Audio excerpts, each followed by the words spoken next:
8 o'clock Pacific Standard Time.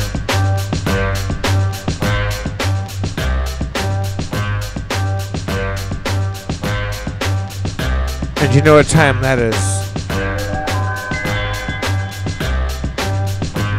It's Harmon time!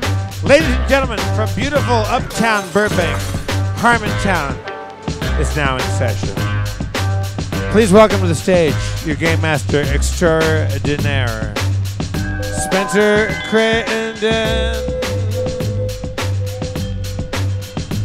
He's got a bag full of fun, a fun full of bag, and his did your beard get sexier? No.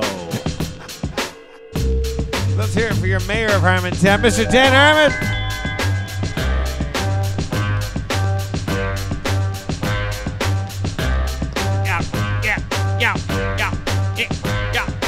Poop in your shoe, poop in your hat, poop on a ball, poop on a bat, poop on your head, poop in some bread, poop on your mama. Now she's dead. I went to the La Brea Tar Pits and took a poop. Invited papers to get the scoop, but papers are dead and journalism is long gone. I fucked your mama so hard, pussy's a front lawn. And then I mowed it, I made it clean. But it's not about shaving, it's not what I mean. It's not about objectifying the vagina. I'm going to North Carolina with my big dick and I'm making a canyon. I fucked your mom and she said, damn, son, fuck me more. So I did it. Let's have some s'mores. Chocolate, graham crackers, a little mellow. Fucked your mama, she's yellow. I mean cowardly. I mean cowardly. All right, thank you. It's a whole avenue of trouble I haven't gotten into yet. You're going to have to apologize for that rap. Yeah.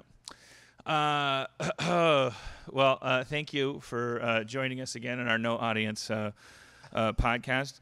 There's some good signs on that front. I think Nolan's been making some progress, and there's some shifting in the power halls in the city of Burbank. I think there's a new guy who's like in charge of Burbank now, and he came through and he was like pretty friendly and into the venue, and he suggested, you know, if you guys separate these desires of serving liquor here and doing a show here, you know, you could probably get an audience back in here a lot faster, and you can still work on the license for the serving.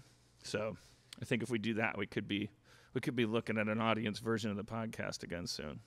How soon? Not soon. What a popular thing. Probably not soon. Not very soon. I mean, sooner, certainly. Not so soon that if that's what you're waiting for, you should prepare. Yeah, or hang your hopes on it at all. You should probably. How do you feel about doing it with or without the audience? Like, what's the difference for you over the I think we all prefer it without an audience, right? It's been so much easier and better. I think we've eaten our share of the lonely sandwich. I don't know. It's 6-1, whatever. Yeah.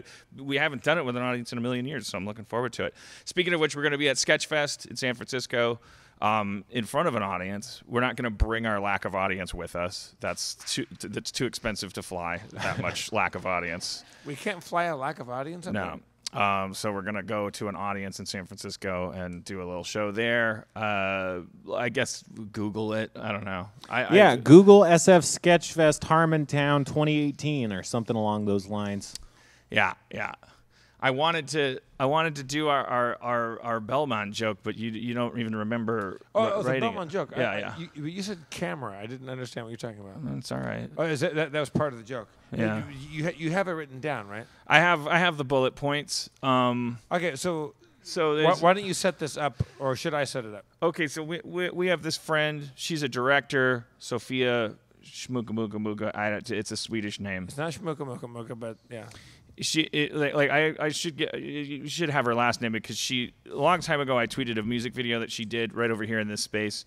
She does stop motion stuff. She's done a couple music videos at Starburns now. Very, very talented director. She's from Sweden. She's here on some kind of visa or whatever.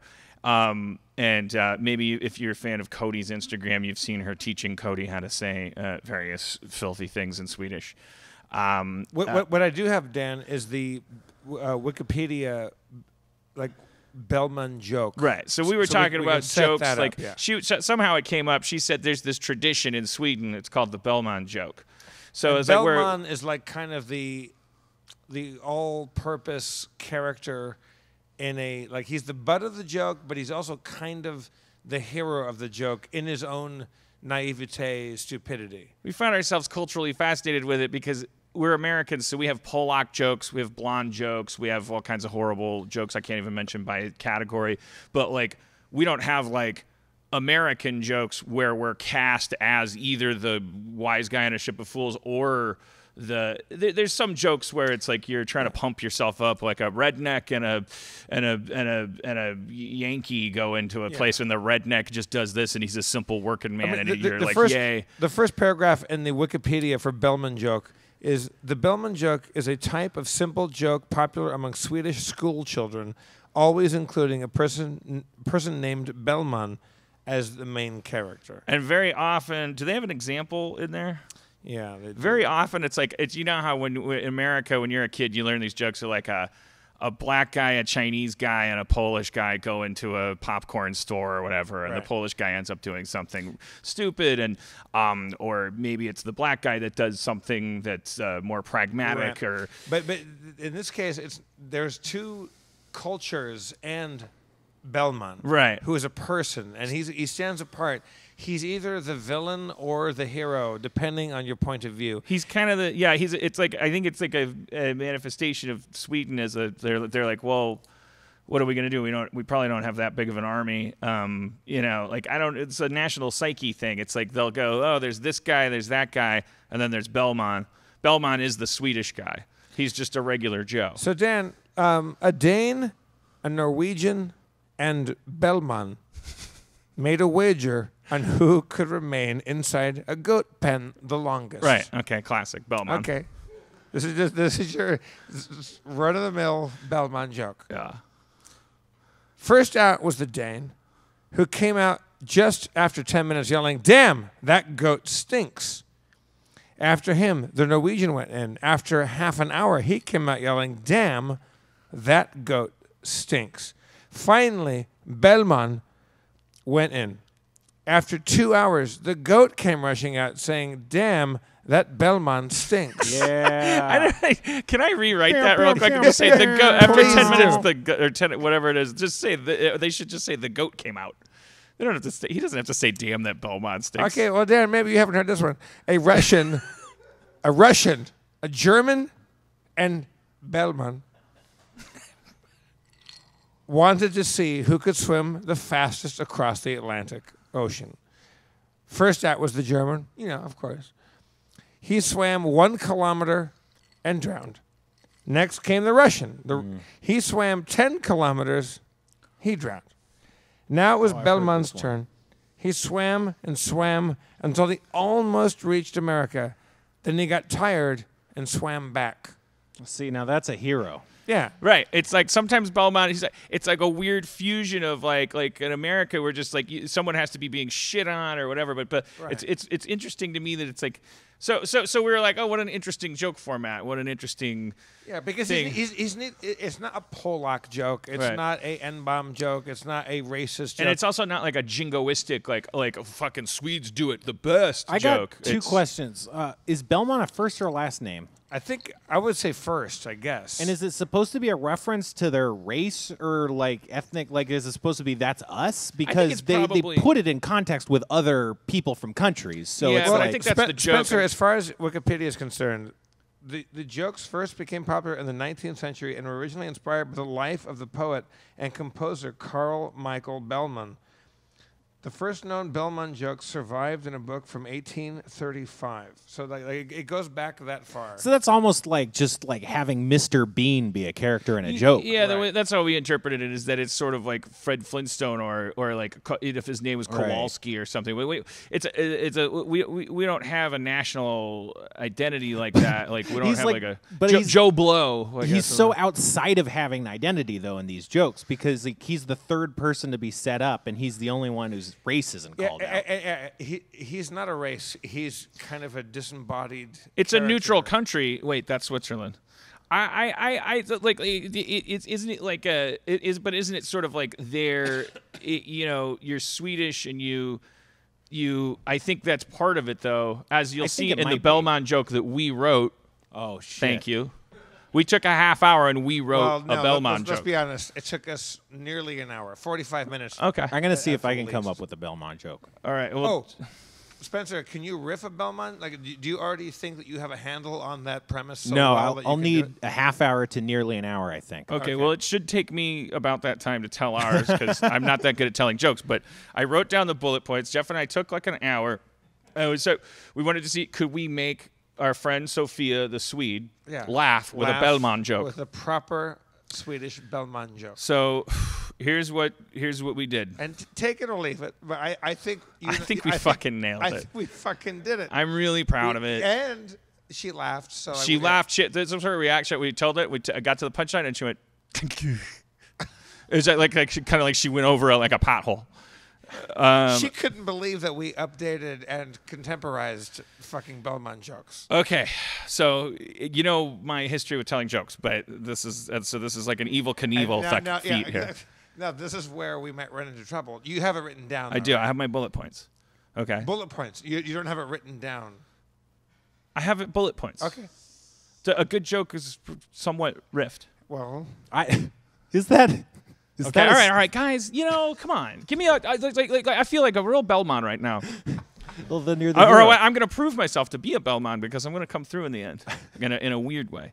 All right, here's our Bellman joke. Here it is. Jeff and I wrote this at the drawing room. Took us 45 minutes.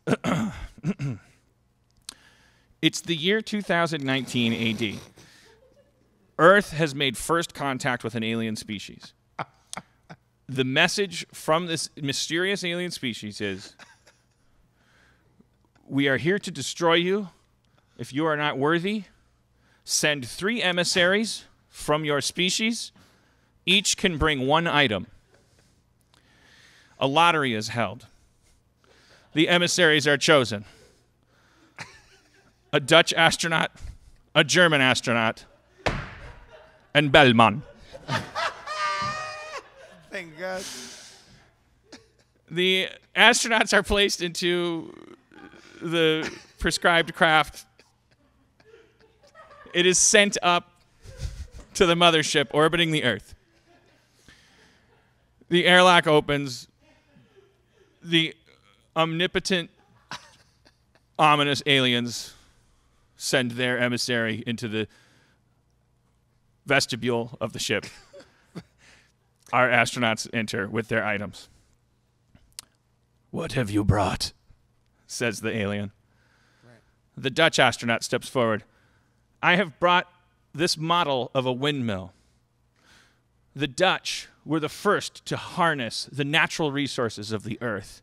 And although our species currently lives in conflict with our planet,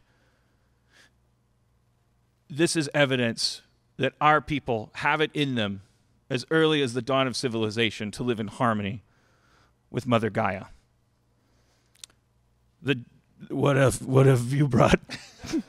The German astronaut pulls out a pistol, says, this is a German Luger pistol. It is the peak of German engineering. Yes, it is war-based, but your species did say you were here to destroy us if we didn't prove ourselves. This is evidence that we have it in us to follow perfect order and have perfect hierarchy, and that the result can be this perfect piece of engineering that has literally never misfired a shot, the German Luger. And what of you? Bellman pulls out a camera, says, I brought a Hasselblad camera. It's a Swedish camera. It's state of the art. Why? Because nobody's going to believe this shit. Yeah. That's a good Bellman joke. Ladies and gentlemen. Bellman. That's a good Bellman joke. And then I think the rest of it, as you can imagine, I think the aliens I like this guy. Planet Bellman. Or did they kill? Who do they? Did they have to pick? I don't know. I mean, My favorite part of the joke is the denouement. What happens after the Polish guy eats all of the pea-soaked popcorn instead of having sex with the farmer's daughter? I mean, certainly a stomach ache. Yeah, but like, let's say you put yourself in the pants. If aliens wear pants, which one do you pick? Do you pick the alien said we're here to nice the peaceful engineering of the Dutch, the warlike engineering of the Germans, or the ironic, I get the joke, Bellman? They weren't here to pick. They wanted to see if we had, if our civilization had generated a Bellman. Right. You know, I think when your species gets to the point where it's capable of Bellman production, you're like, okay, you're all right. And probably another alien comes out and goes, I'm the alien equivalent of Bellman. Like long ago, people didn't understand goofy horse sense. Spencer, do you think you're ready for your Bellman joke, or do you need some time? I just want to say that I think that you really did what a scripted joke could not have accomplished by going off book and using that outline. So thank you. You elevated the material. Yeah, and I don't think you're being sarcastic. I'm not, but I could be. Yeah. But I choose to believe that you're not. Well, yeah, I think the tension there is maybe Spencer, your black outfit is blending into the background, and you look like a disembodied ghost person. That's what I've always wished I would be. Did I tell you guys that I imagine my head like running around, like it like hops off my body and like runs around on little beard feet, you know, like this. Did you have a Bellman joke? I came up with one. I'm not proud of it, but that was the task. So if you come up with one that quickly, you don't have to be proud of it. You can be proud that you came up with a Bellman joke that quickly. Okay. Like lay it on. Well, then I am. All right. So an elf, a dwarf, and Bellman are outside of a dungeon. Sorry. I became hysterical. They're outside of what? A dungeon. Okay. And the elf goes like, I'm going to get that treasure, and goes in there, and then 5 minutes later comes back out, and he's like, Jesus Christ, there's no trees. It's claustrophobic in there. I can't hack it. And the dwarf's like, ha ha, fucking elves. And then the dwarf goes in there, and then he comes out. He's all scratched up and bloody, and he's like, this place is full of orcs, man. I'm not going back. There's no way the treasure's worth that. And then Bellman's like, I got this, you guys. And then he comes back like 2 hours later, and he's just fine. And everyone's like, What happened? He's like, you guys were totally right, man. There was like, the place was terrible. There was like just a bunch of dusty coins and stuff. You see? Because he got the treasure, but he didn't care for it. Right. Oh, he didn't care. He didn't like the treasure. Because the Bellman has a different standard. Right. Yeah. That's fucking great, Spencer. No, it's not great. It's certainly, it passes the test of being a Bellman joke on some level, I think. It's not great. One tweak would be, I think, if each of them were specified as coming out empty-handed, so that way when Bellman comes out empty-handed, and then he's like, yeah. Yeah. All right. Well, I stuck to the script, and that was my flaw. Our next guest needs no introduction. He's been touring clubs and colleges all across the nation. You might have missed him on Jimmy Kimmel.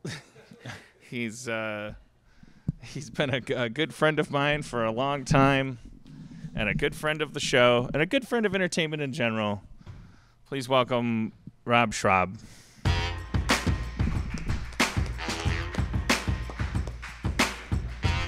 Oh, no.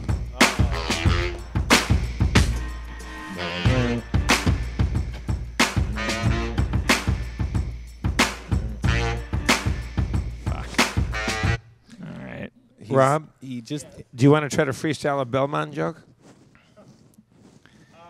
It's a tripartite joke where one person is either the hero or the dummy. Hard to tell which. It's kind of like the Schrabbing of jokes. Have you guys been having a hard time with 2018? Yeah. Yeah, it's gone pretty seamlessly for me so far. I mean, I've been having a... Dan, shush. I've been having... Is my mic on? Haven't been a hard time getting up in the morning. Like, it was difficult. It was difficult for me to come over here. I have not really. I got a lot of work I could be doing, and it's not even that much. It's not even like an overwhelming workload, but I really am still in vacation mode. I'm having like a hard turn. I'm having a hard turn. I'm going through. I go to bed early. I sleep late. I don't go out. I'm home. I order in a lot. Does Kate? Kate goes plays Magic cards and Right. VR and hangs out in Malibu, and it's just me and the dog most of the Cody time. and I are definitely enabling each other. Like we just every weekend we can't wait to get to the weekend, and then we jump into bed and we just turn into fucking potatoes, and I've don't been move. doing that a lot. But you're doing it Kate's going like, okay, I'm going to Malibu to play Magic the Gathering, and you're I've like, been also meditating. I've been meditating a lot. just like, as a which is Wait, I'm for taking a nap. For how long? like I'll set my insight timer for 20 minutes. Oh, okay. But I'll set the alarm. If you meditate too long, you could go crazy. Have you read about that? No. I mean, it has to be in the neighborhood of like 48 hours. Like, don't worry about a it. Buddhist, okay. a Hindu, and a Bellman go to Nirvana. Start meditating. And they try to achieve Nirvana together. went and the Hindu to- says, I'll go into Nirvana first. I've been taking Buddha transcendental says there's no such meditation classes. You've been taking what? Sorry. Transcendental meditation classes. Oh, okay. Yeah, I went to one of those orientations for that. Oh, yeah. It's like right around the block from where we live. Jonah Ray was there. Oh, really? I'm sure he doesn't mind me saying that. He was put up to it by Joel Hodgson, our good friend. Who's like really, same here. who's really into TM. Yeah. You know what? It's the fucking best, He told me buddy. like 3 years ago, he goes, I think you really need to be doing this, man. I think with your, like, the way your mind works, you gotta know? get up inside that mother grabber. Yeah. You guys got to really, like, get down into it. No. So I did it, and I really I enjoyed it. Yeah. But I've been... Did you grab that mother? I grabbed a mother. I can't remember why Cody and I didn't go back. It wasn't like, I think it was just like, oh, you know what? It was because they said you can't get high. And Cody was like, peace. Like in general or before the No, class? it like just you, they like you have to, like you're not supposed to get high. It's they like, they said, you know, to get like an actual, get you know, right. as you start out. It wasn't like for the rest of your life. It was like, yeah. if you're No, going I'm- to do I know. this, you're going to, you know, to get a proper version of what hopefully will help you.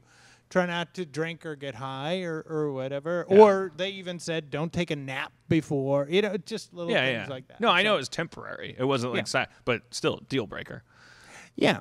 Like we're not having kids because I think like Cody was like, well, maybe we should freeze our eggs. That's extreme. And there you go. Okay, step 1 to freeze your eggs. Don't get high for done. Forget it. Peace. You two really like getting high. I really like Cody. She really likes getting high. I should get high more and drink less. I get high and then I go to bed. Yeah. Yeah. Me too. I eat and then I go to bed. I turn on the television and I go to bed. Yeah, man. I'm falling apart. No, man. This that's is good. a cry for help. You're just sleepy. You're just What are you a supposed to? What do sleepy you guy. want to do? You want to be a CG head in the bucket list, like falling out do. of a plane? Like what? Don't let people trick you into thinking that life is about going outside or flying a kite. Like what the fuck? Who cares? Those people are morons. I'm not happy though. Oh, okay. Well, see, that's it. But in case you're not happy because you think you should be doing something else, that could be a part of the whole syndrome. That's a little bit of I think it if you too. step on the gas and go, I want to be in bed, that's how I quit smoking. It was like, I'm gonna fucking smoke this cigarette. I'm gonna smoke the shit out of this fucking cigarette. Like I'm sick and tired of pretending I'm trying to quit or resenting people for telling me I should quit. It's like I'm smoking, okay? I'm gonna smoke this cigarette, and I'd look at each cigarette and I'd go like, get ready to get smoked, you little fuck, and I'd smoke it, and I'd be like, and then that was the first step down the road to getting to quit smoking, Right. Like Just being intentional. yeah, just about it. being aware. Is Right. like instead of pretending and you're or being unconscious about things, you know, not wanting to face things is a big that seals off a mental process that could just make thoughts like magnify and but simultaneously they're sealed off, so you're not even knowing they're magnified. That's where you get your classic guy, you know, sipping coffee and then they run out of Splenda and he takes a knife out and kills everybody because The classic. yeah, you know, it's just that thing. It's like, What are you unhappy about, Rob? I'm just unfulfilled. You know, Professionally, just like, probably, right? Not creatively, or both? Because All usually of there's it. creative and professional, and they're kind of not necessarily the same. I just it's not fun anymore, Right, yeah. and I miss that, and you know, and everybody wants to help, and say, well, you got to go out, you got to read, you got to do some stuff, you can't just like, and yeah, I know, but that doesn't.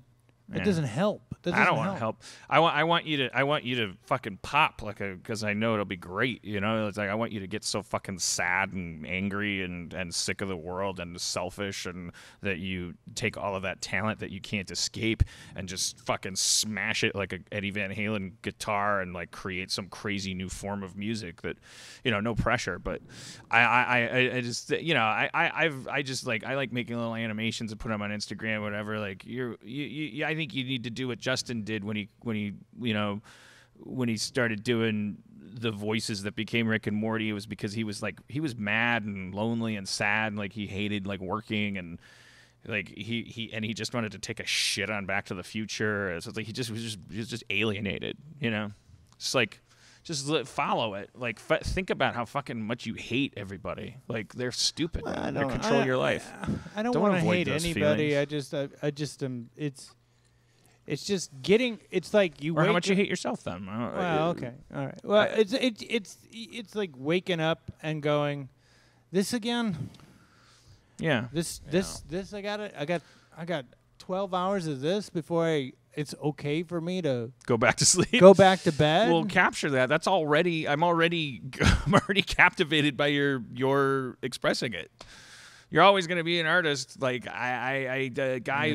know how a guy at Dunkin' Donuts says what you just said. He says something that he heard on television. He says the same shit, different day, and he Right. can't. And then he rapes somebody. I don't want to rape anyone. What would be the dream? That's good. I don't know. of That's you- the thing. If you woke up and said, "Oh, I'm creating, I'm working, I'm doing this thing," what would that be? I don't know. I don't know what that would be. I mean, I literally can do whatever I want right now. I mean, I'm sitting on a ton of savings. I don't have many expenses. I could jump on a plane and go anywhere I want. I could invest all my money into something. And I'm like, I don't know. It's just this severe, sad apathy. I I vote feel for the going- exact same way, except without as much money. I mean, certainly I'm more comfortable than I have You could been. get on like a twin prop and go a couple places in California. Let's go like fly. with I geese. vote for going like following your assessment of the monotony, though. I think that's how caterpillars start to spin a cocoon, that you feel sluggish, you're full of leaves, you don't want to eat them anymore, you have all of the energy you need, it's just all like your metabolism is down and a transformation is about to happen.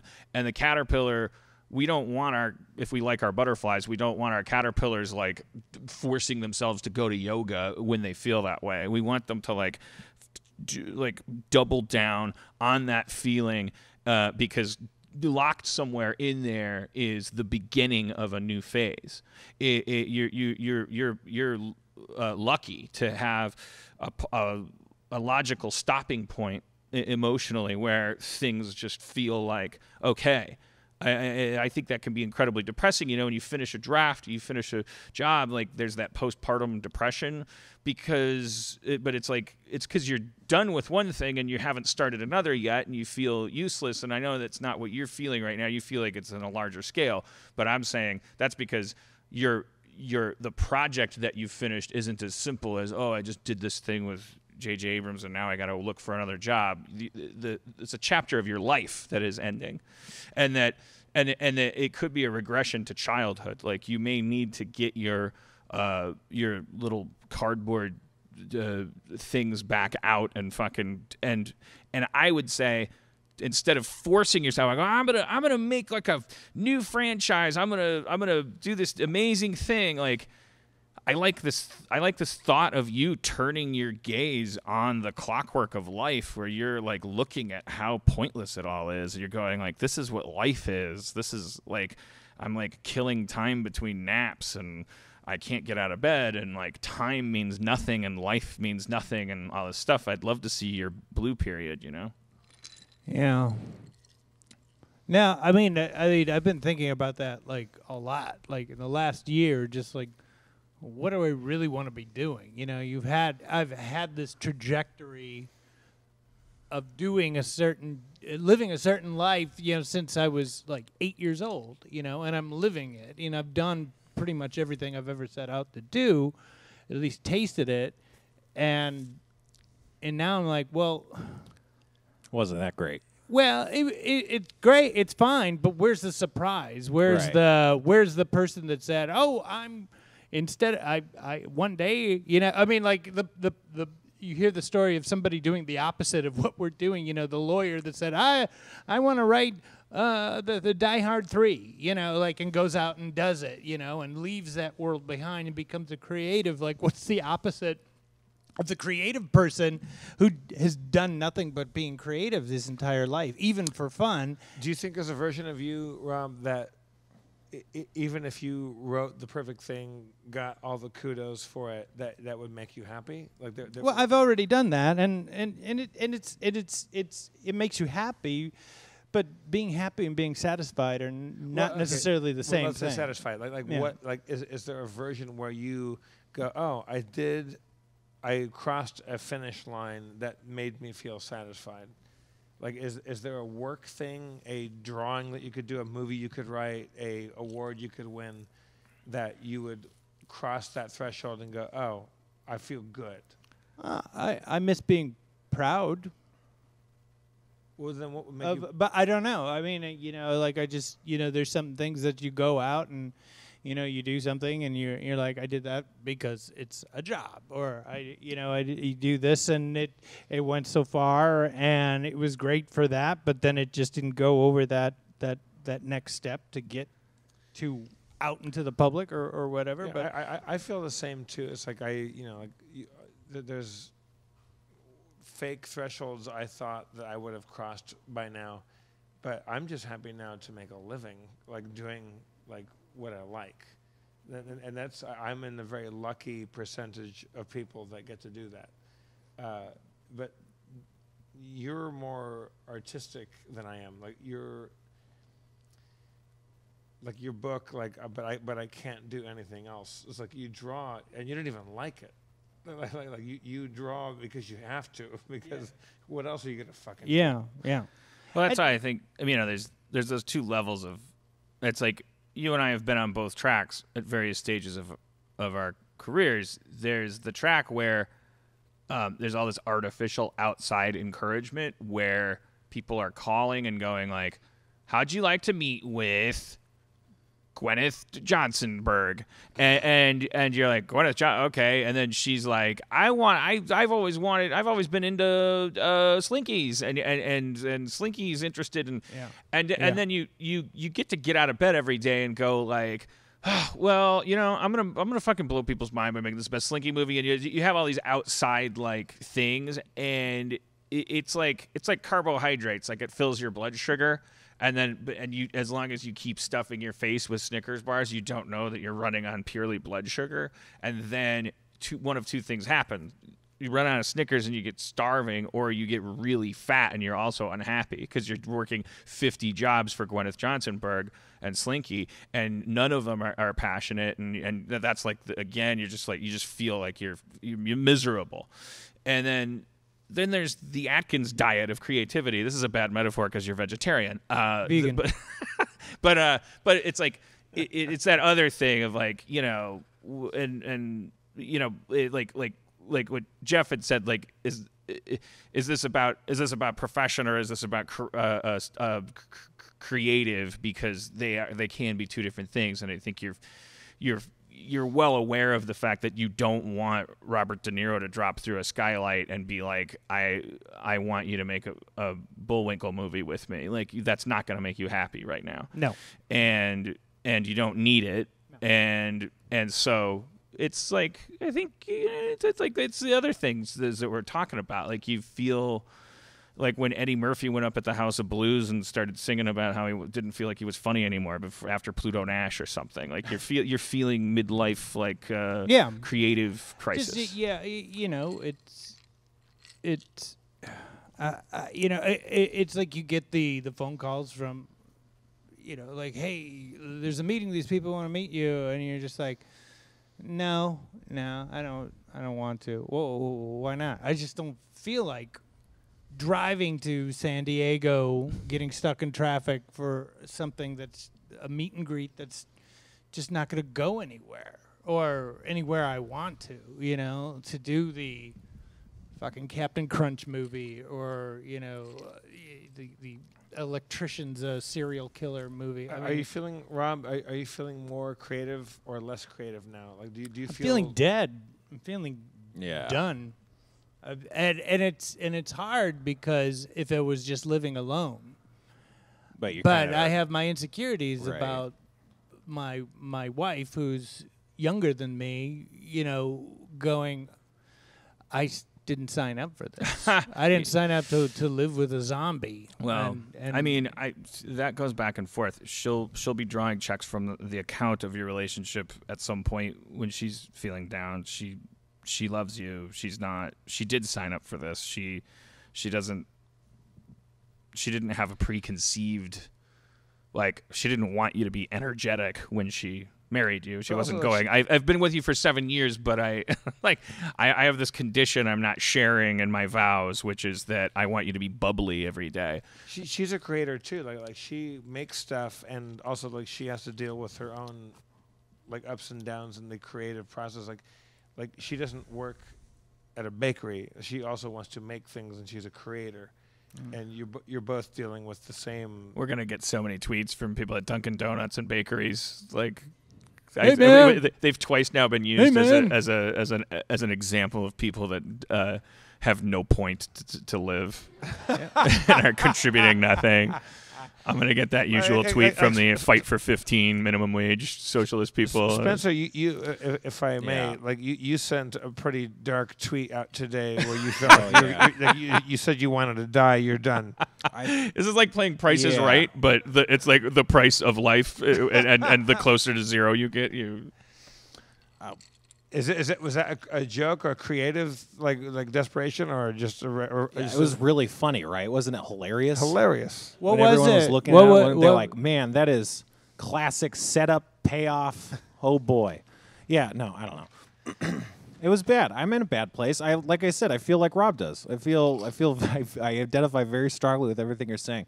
I don't know. I had the thought that, and this may or may not make any sense, but like the whole concept of a midlife crisis, it might be like this biological, what do you call it, reproduction instinct. Like after you go so far, suddenly the light goes out of the world and it kind of becomes gray. And the reason it becomes gray is because then you can see the world fresh, new color once you have a kid. It kind of, basically, it's like New Game Plus on the world, and it kind of just changes your perspective and lets you kind of become comfortable with the idea of it's not about my happiness. It's not about me being the protagonist in the world. It's about being part of this community that is then putting forth new people that are then the new protagonists. You're looking at things that are going to stay through fresh eyes. It's like when you're a fan of, like, say, Star Trek or Dungeons and Dragons, and you're teaching somebody who's never done it before. It's boom. It's just like it is. So you have a kid and you go, this is Christmas. This is Easter. You get a whole new life. It's like the second chapter. Like it's this everything about your life you get to redo. But I've been having midlife crises my entire life. Yeah, like, but I think I was humans like used to 14. live until 30, right? Well, you've gone through a lot of midlives, Yes. You're like the cat of middle age. Yes. I think it has something to do with a typical Dunkin' Donuts, a shit-eating bakery worker. Okay. Dan, a dough monger. Let's lay off the donuts for a while. Time Magazine can identify one midlife and one midlife crisis, and creatives are constantly dying and resurrecting in their minds. I think that you guys are hitting the nail on the head because it all has to do with the future. When you're 25, you don't really realize that what's keeping you going is thinking unconsciously about how life's going to be when you're 35. Like it's just that energy just permeates you, even though if anyone asked you and you consciously answered the question, like, so what's it like being so young and like having your whole life ahead of you? We were all there. We would grouse and be like, "What do you mean, my whole life? I should have done something by the time I was 21. I blah blah blah." Like, and also even if you're an optimistic person, you'd be like, "Look, I'm not a materialist, so I don't care about the future. I don't care what's going to happen. I'm not thinking about that." And you'd pass a polygraph test, but when you get to 35, you then start to realize that there's some tank that's emptying here, and I can't quite put my finger on it. And then you get to 45, and you're like, aha, I know what that tank is. That tank is thinking about the future. It is just the idea of the future. But here's the glorious invitation that represents. Because this isn't an epiphany we're having when we're 70, which would be fine to have it then. Like Unforgiven, we could take a shotgun into town and just blow everyone away in the rain.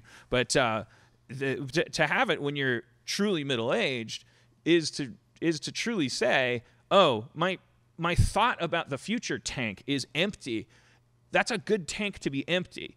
It's like going into ketosis, and it's like, I am now going to have to actually live off of the moment. And Jeff is saying that in one way. He's an actor. He's going like, he broke through to, I'm just a wandering minstrel, and I've found joy in like, send me on a plane to India, send me here, like as long as I'm always working with people that I love, and I'm getting paid to do what I love, and I don't have to work in a shithole bakery with the fucking disgusting bakers. Talking to you, Dunkin' Donuts. Talking to you, bakers of America, you gross fucking yeast shitters. Who wants to be a fucking baker? You disgusting, milk-fed, fucking 90 IQ donut wranglers. You tell me what yeast even is, bakers, and I'll fucking give you a donut. Yeah, I'll tell you what's not rising. Your life, you pieces of shit. And there will be no comeuppance for this. There will never be a working class revolution in this country. All right, but we should keep saying that. I think that might be a good idea. They're like just angrily. There'll never, like just in public, there'll never be a working class uprising. Just get enough people to say that. And people, all of these teenagers are like, "What the fuck does this guy know?" Like we're gonna fucking riot. I think that could work. I mean, it's a joke, but I think it could work. You're the Guy Fawkes of not having a mask. Anyways, but I mean, that's what we need to get through to is. Well, that's the thing. Is just that I'm waking up and there's a depressing way of saying it, that you're waking up and there's nothing. And then there's also a really, there's definitely a way that you could go, oh man, this is heaven. The things that I've always wanted to do, I've done, and I'm kind of sick of it. I'm kind of sick of my own shit. But at the same time, I could go. But now's the time to change. Now's the time to do something different. Now's the time to invent a new style. I'll tell you something you've always had over me is like I've never had the balls to say no to the Clifford the Big Red Dog meeting or the so and so wants to meet you. I can't shake this terror, but I need to. It's being forced upon me that I need to because I've done nothing but spread myself thin and botch a bunch of projects.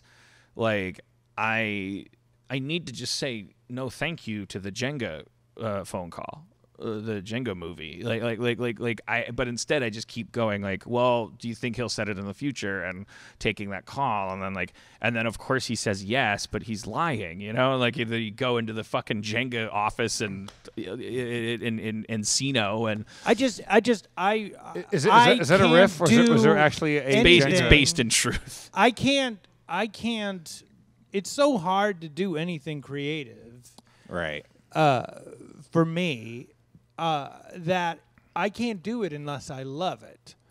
And I got to figure out a way to love it. If I can figure out a way to love it, I'll do it. But if I can't, I'm wasting everybody's time. So, yeah, I don't work as often as I probably could, and I could have a bigger savings account than I do. But I just I do whatever I want, you know. And right now I'm like in a scary place because this is what depression feels like. Is like I don't want to do anything ever again, and I feel like it's going to be ever again. And then eventually, my wife's going to leave me, my dog's going to die, I'm going to have no savings account, and you're just going to bury me in that apartment that I've been living in for the last 20 years because I'm afraid to move out. Maybe you'll feel better if I do a rap. Hit it.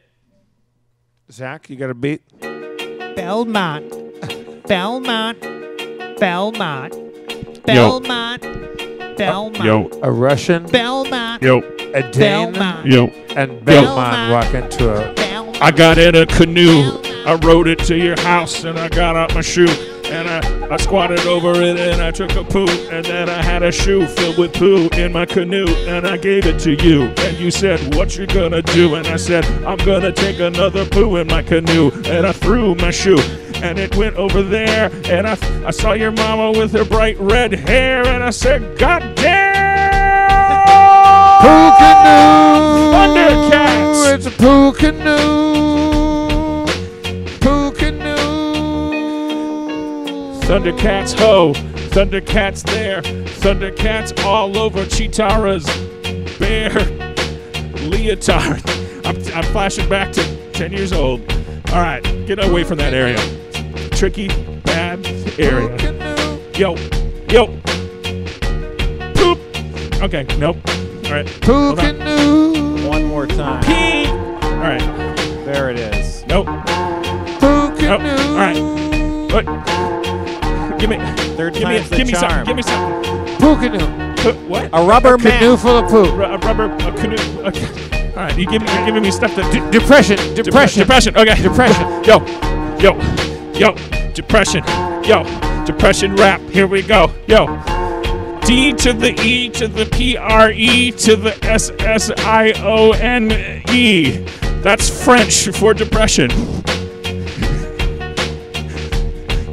Alright. D to the E to the PRE to the SSI and the ONE. That's depression in French. What the fuck? All right.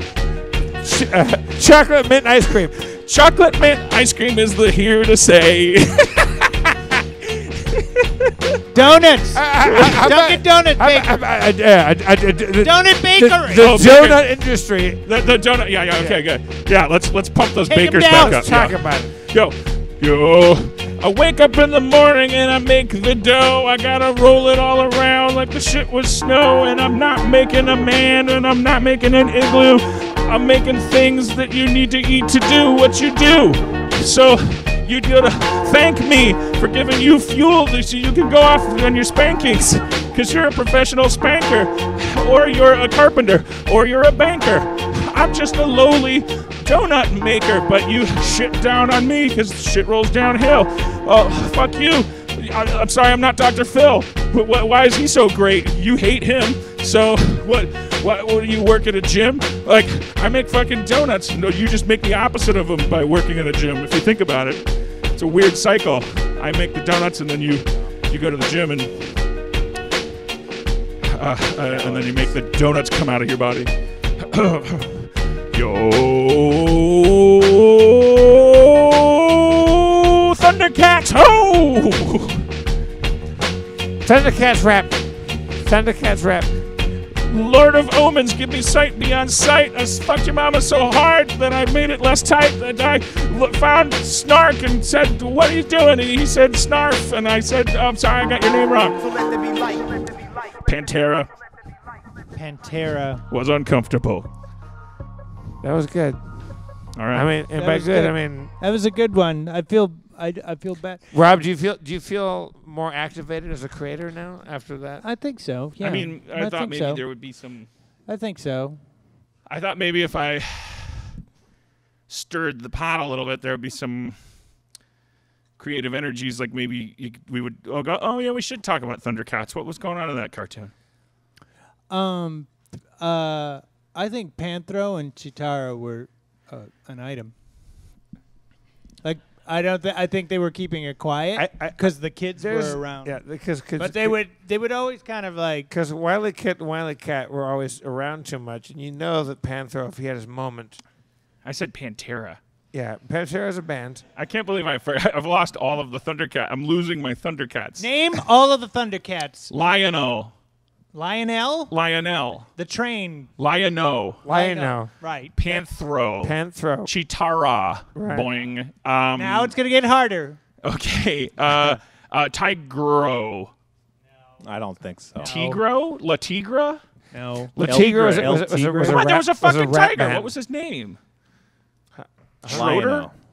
Oh.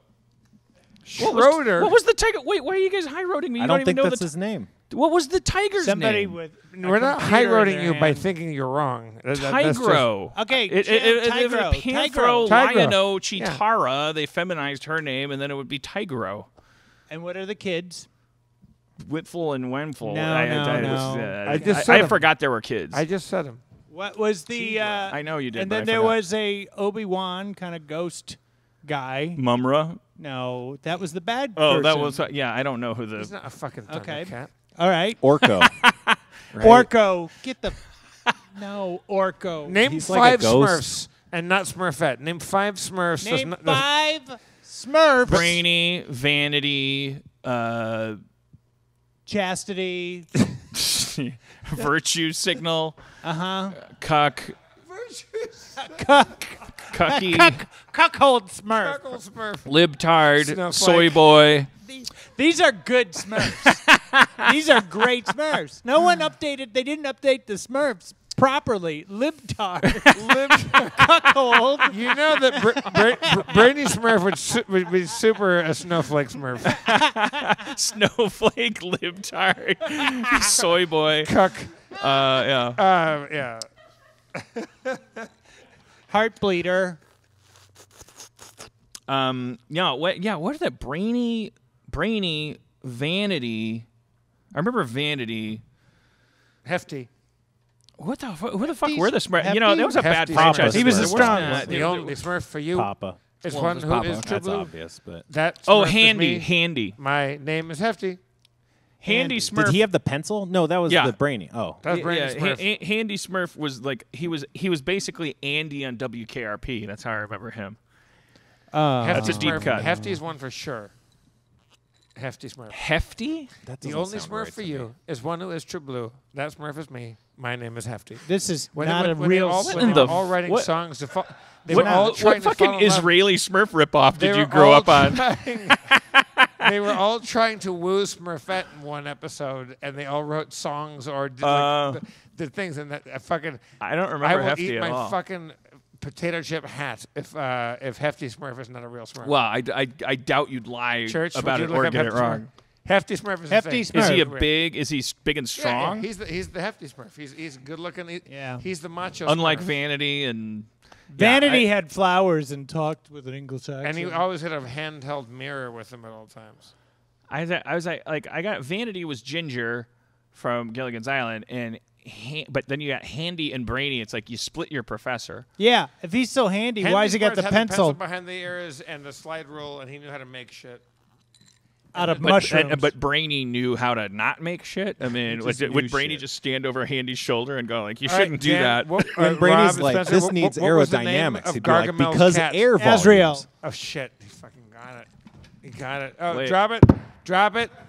What did he do? That What was did the he- cat. I asked what was the name of Gargamel's cat, and he got it. Oh, Azrael. Yeah. Azrael. Okay, so the ColecoVision came with Smurf, the video game. Okay. You By ever the way, pla- if you're a subscriber, you got and you're under 50. Goodbye. I say that with no hate for you or us. I'm Yeah. happy. Also, and we're- if you're not, type ColecoVision into Google search and whatever. yeah. what so- was the gameplay on the Smurf? Let me tell Game. you something. Hardest fucking game ever. I remember Christmas morning, we got the ColecoVision, and we were shitting our pants because it was like real arcade graphics in your home. Coleco was like Coleco cocaine. It was like pharmaceutical cocaine. Yeah, it was amazing. 16 bits. Ramstack had a Coleco. It's good, right? Nobody else had a Coleco. Ramstack had the Coleco. I had a Put Coleco. in Smurf. We put in Smurf. Couldn't get past the first screen. What was the gameplay? Who are you? You're a Smurf trying to get Smurfette out of Gargamel's Crib. Right. Scrolling game. It starts out mushroom Wait, on wait, one wait. frame, on one side of the frame, a fence on the other, and it would go do do do do do do do do do do do do, and you would go boop, boop, boop, boop, boop, and you would have to jump over the fence.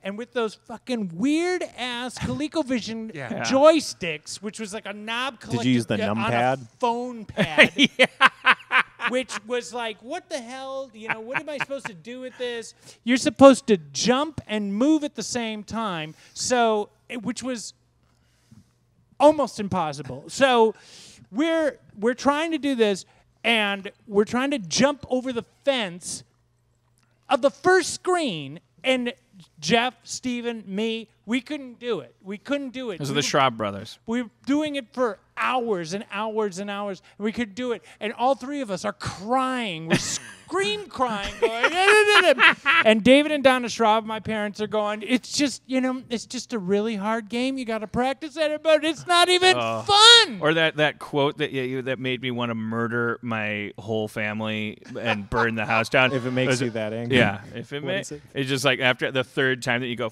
God damn it, and you just hear from the kitchen, if it makes you that angry, why do you keep playing it? And I remember Mom, I want to talk to you about your marriage. Well, that's the thing. It's like, I guess A game you haven't passed the first level on. Let's apply that to just real life instead of games. Yeah. No, I just wanted to take a dig that would form a rift in my family. Back in the days when there was... I'm kidding, Mom. I think on the off chance my mom likes me enough now to be watching this, and that would... Mom, I'm doing a joke. What was the video game? Dragon's Lair? Dragon's Lair? In what Space Ace and Dragon. You can get Space Ace and Dragon's Lair. It was 50 cents or $1 to play it, and you couldn't get through fucking 15 seconds. Because you're watching a cartoon, a Don Bluth cartoon, and just having to memorize when to put the... By the way, it was basically a DVD remote control, and you were going chapter searching with this fucking piece of shit. But same thing with Donkey Kong. Donkey Kong is a memorization game. It's all about memorizing it. And jumping barrels. Hell yeah. But do you guys remember when DVDs first came out? That was the most important high five in podcast history, by the way. That's going in the history 3-year books. period during which the porn industry ever forward. It's written on the porn industry's seal in Latin. Ever forward. Semper Paratus. What's that French quote about audacity? L'audace, toujours l'audace. Yes. That's the French. Yeah. always forward. Like, but they spell it with ass. DVDs hadn't been in existence for a year. And wouldn't have been if it weren't for the porn industry. And then also at the same time, you would get a porn on DVD, and the menu would always include sex game, and you'd be like, "What?" And then you'd then it'd be like this fucking hallway, like Wolfenstein graphic, and it would be like this weird. It's just playing a video of a hallway, and you're supposed to just like use the track selection. What do you think they came? What do you think we came here for? What do you think we came to Space Station 69 for? Go down a hallway. The hallway. And turn left and open a door, and there's a pussy. And then you click on the pussy, and it's just a video clip. You know what?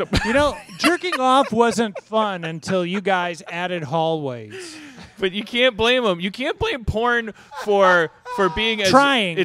Porn is like the what's the head of North Korea is it Kim Jong Un? I can't remember which one we're on. But it's like that thing of like you're a paranoid. Porn is a paranoid dictator. It knows that if it lets its guard down for a second, it will be assassinated. We will figure out a way to do away with porn if porn doesn't stay relevant. It's just like so it's always out there, just like nervous and sweaty, like Like a banana peel on Ron Jeremy's shoulder. I can't. The guy in Casablanca, the actor who's sweaty and Rick, I don't know, the Bogart. no, the other guy, the guy who sounds like Ren. Peter Lorre. Peter Lorre. Rick. Porn has the personality of Peter Lorre. It's always despise me. angry. Rick, don't You want to think jerk that off at now me, the don't you? DVDs are up? Maybe Rick, we should maybe make an interactive kind of porn, huh, Rick? Huh? And the American viewer is just like, hey, why don't you take it easy, huh? See, sweetheart, Now I'll jerk off when I want to jerk off. now But do- Rick, that's not going to keep me alive, Rick. Now do Ingrid Bergman. I want you to be a porn version. I want you to be Pornhub of all of these characters. It's not a tumor. That's Not a tumor. That's a good Ingrid That's- I Bergman. don't know what It's not- Ingmar Bergman sounds like. Do Sydney Greenstreet. You must remember this. A kiss of...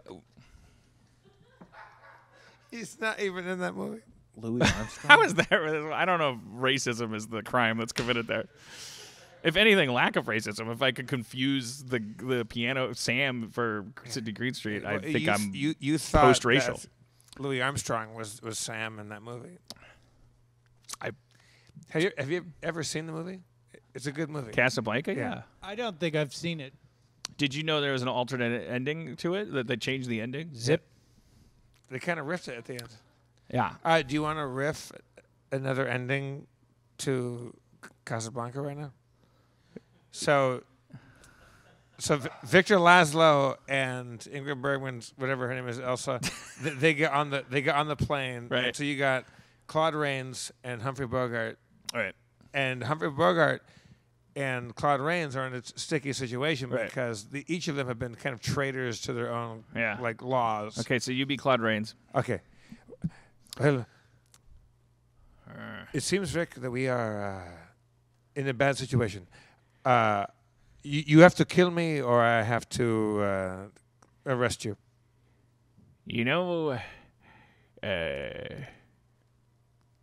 What's his name? What's his name? Lieutenant. You know, there comes a time in a man's life when he needs to take. Whoop. Sorry, I have to take this call. Telephone. Thank you, thank you, Lieutenant Schwartz. You're welcome. He just stole my pen. If you're both lieutenants, how does he know to bring you the phone? Well, then that's where you have me, Rick. Sorry, I didn't mean to poke holes. Oh, sorry. Telephone. Oh, now I got handed a phone. Maybe I'm a lieutenant too, sweetheart. Uh-oh. Telephone. That was for you. Hello. Hello? Hello. Sweetheart? Hello. Hello? Hello. Hello? Is this America? You've got an American, sweetheart, but this is about as far away from America as New Jersey is from Hoboken, which isn't that far, see? Hey. Hey. What do you... What? Yeah. What else are you doing over there? Who's on your phone? John. But Peter Lorre's still alive. Oh, he didn't get killed in jail. He got arrested by the Gestapo, but he's still alive. Who was on your phone? I was talking to the Vichy general of the local police department. Uh-oh. Telephone. Oh, shit. There's a second phone, sweetheart. Do you want me to get rid of some of these dead soldiers here? All those phones I didn't answer, yeah. Hello? And the other phone? Sweetheart? Hello, Ingmar? Rick. This is me. Eva? No, if you don't remember my name, then I'll just hang up. Oh, I thought sweetheart? You remember Paris, right? Remember you said We'll we'd always have Paris, right, sweetheart. But we'll always have Paris. But you forgot my name. You know how to say my name, don't you, sweetheart? Yes, your name is Rick. What's my name? Just put your lips together and blow. No, that That's a different movie. That's a different movie. Hold on. Can I just put you on my shoulder? Hold Yes, on. yes. My plane is taking off. I got a third phone, sweetheart. Hello? Hey, could I please speak to Lino? Panthro. Is this Panthro? No, this is Chitaro. What? Racist motherfucker. Hey, I didn't hang up. Where's my Lino? Who's that? Hello? I'm gonna put you on hold, What? sweetheart. Oh, I get it. I get it. Hello? Hello? Snurf. Oh, it's Snarf, eh? Let me put you on the phone with Chitara by turning the phone. Hey, where's Lino? Snurf. Oh, he's in the kitchen. Snurf. I'm gonna go get him. Can I get you anything? I can't remember the name of the movie where he says "Put your lips together and blow" with Lauren Bacall.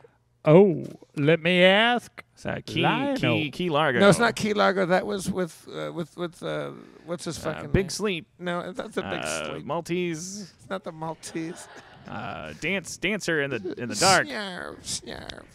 Hey, Lino, what was the name of the movie where they say "put your lips together and blow"? Lionel's not on your call, sweetheart. He's in the kitchen. Oh. Never mind. Hello. Fuck No, wait. What, Panthro? I'm just in here making omelets. I'm Chintara. Chitara, I didn't recognize your voice. Do you recognize these? Oh, Sword of Omens, Lords of Light. Those are incredible. Excuse me, there's the cat phone is ringing. To have and have not. Oh, Click. oh. I belong to a Who the trivia fuck was club. that? Who's that? That was the trivia club telling me what movie. Why are you talking to her all the time? Chitara, you can't be jealous and sleep with Panthro. We Zip. talked about this. I'm gonna show you a couple more zips. My God, Chitara. Your body is incredible.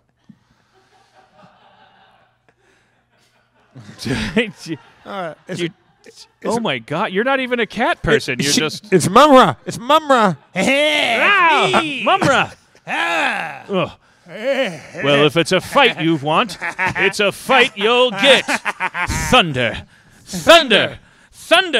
Oh, shit, he stopped the thunder process. Oh, no one ever thought to do that. God damn it. Fuck, he stopped me before I could make my sword all the way.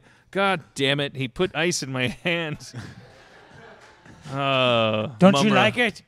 Don't you like it? Don't you like it? You liked it that one time. Mumra, Gross. why are we on this planet? I don't know. I'm so tired Yeah. of all the time.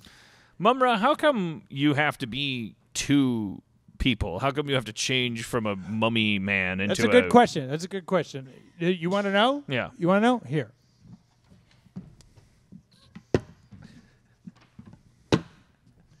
Okay, you want to know? Mm-hmm. You want to know?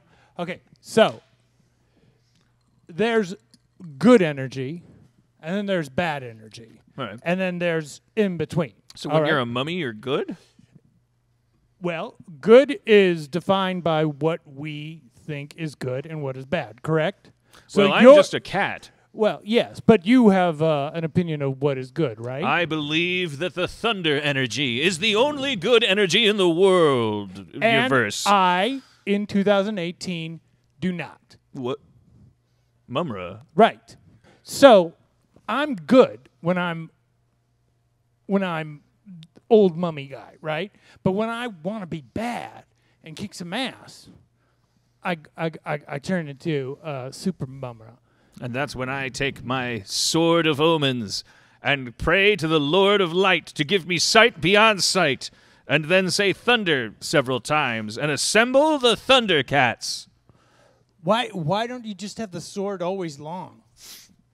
That's the real question. Swords are for fighting, and I believe in peace. That's why My hope is that I'll never have to have sight beyond sight ever again. How long does it take you to grow the sword long? Well, let me run through it in my head. Thunder, thunder, thunder, Thundercats. Ho! About that long. And then there's the light that goes out into space. And then all of them turns come. into the bat signal. They Everyone come out. comes- Everybody runs to there. Okay. And that's the animation is done on the ones Right. as they come. Right. A minute long of animation. Yes, it's a solid. And once a week, I turn into Strong Mumra. right. Another minute. Right. And then there's credits, which is 2 minutes. Yes. And then there's end credits, which is another full minute. Yes. So that's like 5 minutes we don't have to deal with. The rest is the shitty stuff. To Right. Get you to Well, buy the Snarf fucking- made some soup the other day Right. that Panthro thought was too spicy. Right. Right. And that's What all. do you mean, Panthro? Snarf, let's be honest. You're here for the 3-year-olds. I think it's a reach. I Well, don't think we have to eat something. the families have to eat their children by leaving them in front of the television. Well, you're getting pretty dark, Lionel. Snarf makes me uncomfortable. He's- As Mumra, Why? you know, and I'm a living Why? dead. You're a nice guy. I'm just trying to make soup. but you talk English, Yes. but you walk on all fours. Well, sometimes You have like a personal relationship with all these people. Are you ever Lionel attracted to? Lionel, protect me from this emotional abuse. Snarf, this is a bed you made a long time ago. You don't wear pants. You can't drive a car. What do you wear, mummy? Bandages. All right. Because I'm one person all the time. You walk on all you have to fours. go into a second identity Does to he prove Does he who shit you in the are. bathroom, or does he just like shit in front of you like a dog? All I can tell you I'll is take a shit right in front of you. No. Snarf, stop. What, Lionel? Should I not take a shit? Don't take a shit. Put some pants on, stand on your own two You know, legs, and learn how to drive. He's basically Cringer, but he never turns into Battle Cat. That's what his thing is. Well, he says his name a lot too, which is Snarf. He's derivative. He should be called derivative. What? Wait, Lionel, you're my. But Snarf. I thought you were my friend. No, I'm your host, and you're a parasite. Oh, fuck you. Well, you know what? Fuck you me. then. Fuck you. Snarf. Thunder. Thunder. Snarfy. Oh, fuck. Oh, shit. now he can stand. Oh, God. Now Yeah. he can walk around. Yeah. Now Hello. he can have a relationship. with, I'm normalized Snarf. Oh, Yeah. well, we just saved ourselves 6 minutes of animation. Jesus a week. Christ. Like, Yeah, you but seem like a normal guy. Yeah, I was happy being We're all Snarf. normal, but I we was have to go happy. through the- Everybody's fine. Like, but let's stop being bullies. I think if I taught anybody anything as Snarf, it's don't bully anybody. You live in a bully culture. But if you have to teach us it by being high maintenance and taking up that much real estate, is the lesson even worth it? I mean, maybe it's a self-generated job, You know, guarding against bullying. Look, to be honest, I spent 30 seconds being non-Snarf, like being like self-activated Snarf. I want to go back to being regular flawed Snarf. More comfortable, is it, I to wanna complain go about back to everyone being bullying Snarf. you? Yeah. That's not a bad idea. Snarf, like having a transformation sequence where he's not like this quadruped walking around, probably humping shit. He just turns into a guy. He just stands Just turns on two into legs Kevin. and goes, "You need me to pick up these dishes here? I can do it now." Yeah, but I'm going to go back to being regular Snarf because I find it more comfortable. Yeah, that's Like, good. Nobody in He-Man. I mean, forget about the fact that Prince Adam looked exactly like He-Man. Right. I haven't. He had a green cat and then He-Man also had a green But cat. Battle It was Cat- just rubbing people's Battle faces. Cat didn't do shit, and Cringer had a personality. Battle Cat just had a helmet on, Wasn't the. I don't. Sure. right? It didn't make him less recognizable. He-Man. I got to assume there's a Hardwick Oh, Peter podcast Lorre. that's covered all of this. Hey, He-Man. Peter Lorre is back. Hey. It's me, He-Man, Rick. it's me, Peter Lorre. Hey, man. Hey, man, huh? Did you watch that thing on Netflix, the toys that made us in the 80s? They No, did this whole no. creation of He-Man and like how the guy who created He-Man the toy was just talking shit about the cartoon. Like he goes, he's all buff Prince Adam's all buff. He's like all ripped, but he's a wimp. That doesn't make any goddamn sense. So what came first, the toy or the cartoon? The toy. Oh. The people, I forgot who was it. Was Mattel? I think. What? Oh, was it? Oh. Well, Hasbro has He-Man now, but I think Mattel had He-Man, but they had a chance to get Star Wars. They went, nah, that movie's not going to go anywhere. And then Kenner got it. And then they went, shit. And then G.I. Joe came around, and they went, fuck. And then they said, well, why don't we create something? Why don't we create a property before the movie? Mm-hmm. And they created He-Man. And He-Man is just like, they looked at G.I. Joe and they looked at like Luke Skywalker and they go, look at these guys. They're not posed. They have so blank small. expressions. They're really small. Let's make them really buff and give them like expression and like, you know, like make them a bigger toy. And then during like the pitch meeting when they were going to like Toys R Us, they said, yeah, well, how are kids going to know about this? And they go, oh, well, they're going to watch the cartoon. And they went, oh, okay, well, then we'll buy a bunch of this stuff. This sounds great. And then they left the room and said, well, what do you mean cartoon? And they go, well, we'll have to make some phone calls. All right, Schrab, when we get back. If you could make like a movie or a TV show and there was an action figure that kids played with, what would that action figure be? What? Like make up a new one? If you created a show that is something like an idea that you've already had, because you got lots of great ideas, or a new one. But if you found out when you were an old man on your deathbed and kids all loved their one action figure, what would that action figure be? Something that's already pre-existing? No, like something that you created. Well, probably Scud. I mean, like Scud. Oh, Scud. Yeah. That would be cool. Yeah. Well, Scud had an action figure, but that was a disaster.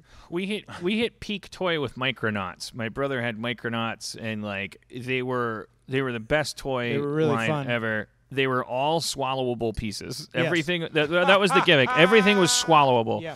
Like They had little fists that could come off that were like pill size. everything was pill size. Everything was removable. Their heads were everything good. It was just the size of a baby's epiglottis. Yeah. No bigger, no smaller. Yeah. What was the guy that talks fast? Micro That was Machines. Micro Machines. Micro Machines. We got. Did you have this Micronauts toy? This is a deep cut. This is deeper than. This is like.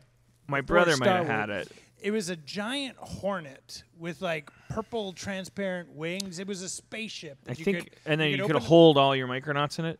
I don't know if I don't know. It was like Wasptron or something like that or whatever. But it had like this. It was all black. Had like a pointed face with like red windows. You could open it up. That was the cockpit. You could put your Micronaut in it, and then had like these laser purple wings that you could make flap or whatever. And it was like the coolest thing ever. And Jeff Schrab got that for Christmas because he always got the cool shit. And I got clothes, the vegetable soup of gifts.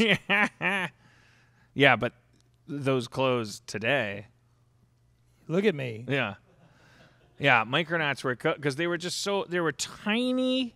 But every fucking joint was articulated. They were metal too. They had like their heads were like metal. Yeah, Spencer, and they had, what was your favorite toy growing up? Like what the one toy that you could rely on? I don't know. When you're talking about Micronauts, it reminded me of Z-Bots, which seem kind of similar. They're like a collectible figure that's pretty small. But yeah, I don't know. I like Kinects. Yeah, for me, it was Legos and Star Wars action figures. Yeah. Like the Legos, the best. And then Legos you have to go pee in the middle of the night, and you step in a Lego, and you just die because it hurts. Like Steven got a fucking AT-AT walker. What? And I got a fucking sweater. I feel like though that's because I'm probably like, what the fuck is this? I told you the Ken doll story, right? I've told you that. No, tell us. Tell it again. I There would I play was. Barbies with the girls next door a lot. and you would win. I would win when they would leave the room, and I would pull my dick out and rub them all over the Barbies. Wait. How jokey is that joke? How jokey? Yeah, It's not a joke. It's, you would rub your dick on the Barbies? and I would kiss them, and And you rub your dick on them, Yeah. on the Barbies? Yeah. Okay. I was 21. No. No. I was so in love with Barbies. Like I would just kiss them and rub them on my face and everywhere and take off their clothes, and it was just so fascinating. Well, you didn't have sisters either, and No. I did. I had a sister, but she was institutionalized. She didn't have Barbies. And so like there's Not part of related. that is like deprivation. Like if you're not raised around a sister, Yeah. you're encountering femininity for the Yeah. first time through girls' Through toys. Rainbow Bright. Right. Like you go to the girl across the street, or it's like you're getting play dates or whatever. It's like Yeah. this girl's got these girl toys, and the girl toys are like they're They're girls doing with something hair to and me. skirts and like Yeah. you're maybe 7 years old, but you're fucking was- you're still a little barbarian. Yeah, I was snarf humping on these toys, and I guess I played with Barbies enough that my parents told my grandma, "Well, what does Stephen Robbie? What does Jeffrey? Robbie? What does Robbie want for Christmas?" And they told him the Barbie story, and so but don't give him a Barbie. And they gave me because then they don't want a gay son. Right. So they gave me a Ken doll. So I open it up. Steven gets like fucking Ewoks and Mumras and shit, and I'm like sitting there and open it up, and I get a Ken doll. And I looked at it, and all this went like flashed through my head. And I was like, oh my God, they think I'm gay. And this is a way to stop it. And it's totally ineffective. This is making me way gayer. Yeah. And then I start full on. They put the pedal to the metal. Yeah. This guy is a beefcake. Yes. And then I full on snot cry, and I'm going, Grandma, I didn't want this. I didn't want this. Stomping my foot.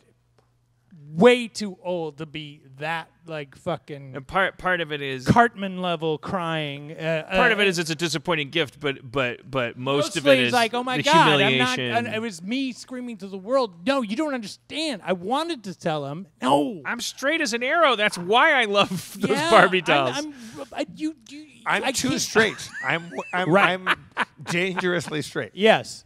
I And- put my dick on a Barbie. I like the idea that And your parents and my thought. dad beat the shit out of me. Like And that then was the worst thing. Like he beat me to death, And and that then is why you're stuck my straight. face in the corner and made me stay there forever because I was like. No, I don't want this. I don't want it. You Way got the too- wrong idea. I was molesting those dolls. But if you had opened up the Ken doll and go, ooh, hooray, like he would have liked that too? I don't know. That's the part that I I'm think fascinated they by. were trying to redirect. Is that they were sort of like, I like the nuance with which this Midwestern family is going like, well, he spends an awful lot of time with those girl toys. Isn't there a masculine aspect to them that we could use to ring him back into the roller derby? Oh my God, I was like so upset. I walked into my son rubbing his dick on a female doll. Let's give him a male Well, they doll to didn't- rub his dick on. That's not the. They didn't know he was well, rubbing his They dick didn't know on. that. I mean, I don't They know. thought that. he was interested in playing with the female dolls. Right. They didn't know he was properly objectifying women at an early Yeah. age, and that Yeah. there was nothing to worry about. Yeah. Meanwhile, Steve is getting the Death You Star, got the fucking AT-AT with the fucking... You fucking can everything. fly out the bottom of the AT-AT. But isn't Yeah. part of this, Rob? Because I grew up with, I've got an older brother, and like a big tradition in the Midwest in our generation was the Christmas would come, like, and they'd just take the Sears catalog and plop it in front of you, and Oh, say, they stopped doing that after the. after you discovered the bra section, Right. Yeah, but I mean, like they would, or the Toys R Us catalog, like it would be like, oh, Santa wants to know what you want, and then you'd have to like go through the book, and like there's all these kick-ass toys, but Yeah. you like point at them and go, I want that. And their parents would go, No. well, no, Santa can't afford that, you No. fucking idiot. No. And then you'd settle on a thing that was like, I assume around $30 in Carter era, like where it's like whatever Optimus Prime was worth. in 1980. I didn't get that. I didn't get Optimus Prime. But I'm just saying, like, that process, though, I'm saying I would end got a up... fucking Ken doll, and it was one where you could put, like, you can give him a sideburns or a beard or whatever, and he's got a suit and tie, and maybe you could dress up and comb your hair every once in a while, Robbie. And it's like, Steven's like, in the 25th century, and Jeff is building stuff out of Apollo Legos, and I just get the clothes and the fucking shit. Yeah. Well, it's good. I'm like, this is good. I like this. Yeah, everything bad happening to you is actually good. Why? Because Dan says so. Oh, okay. No, I'm saying it's good to see he's alive. He's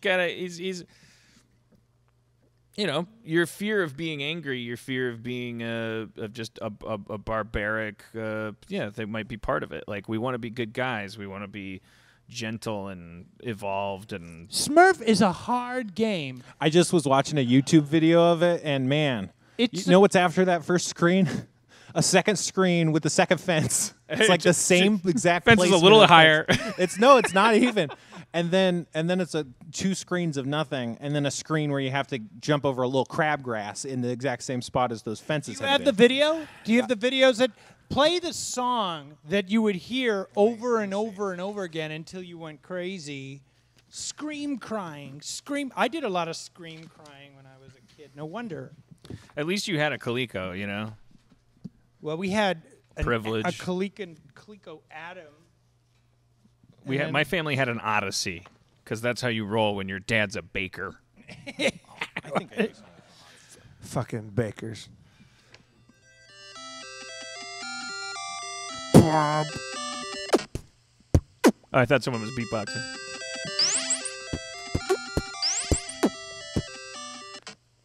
See, hear that?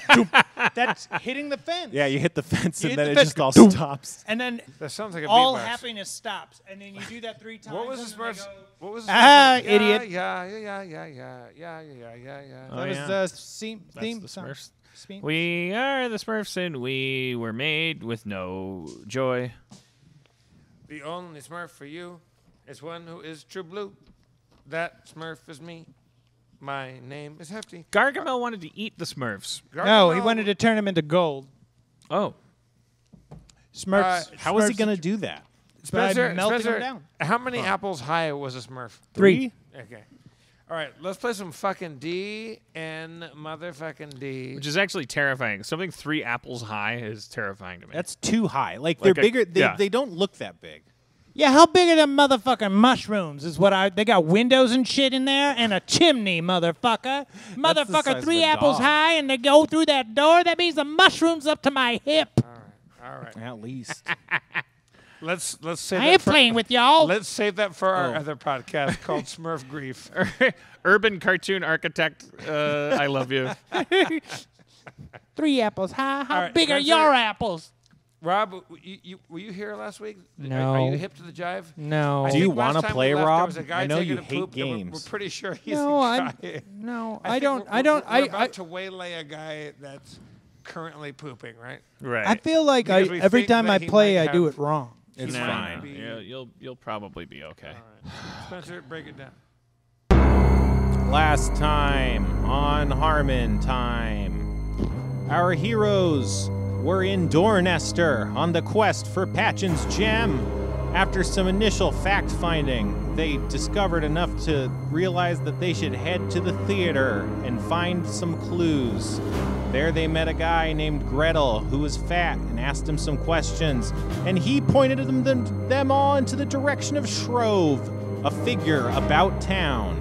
And so, on the pursuit for Shrove, our heroes left and went to the tavern, but not before discussing what they thought was the situation at hand, which I wish I could quote directly, but I cannot. Then they went to the tavern where they met Cool Dennis and learned some information where they met this dude and he had a cloak, and it turned out it was Patchen's cloak from when he got robbed that first time when it set off the quest of Patchen's gem in the first place.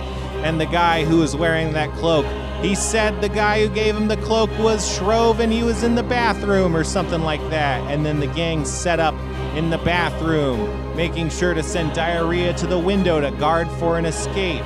Surrounding Shrove in the bathroom, our heroes were about to leap into action to hopefully get to the bottom of the quest for Patchen's gem. But will they?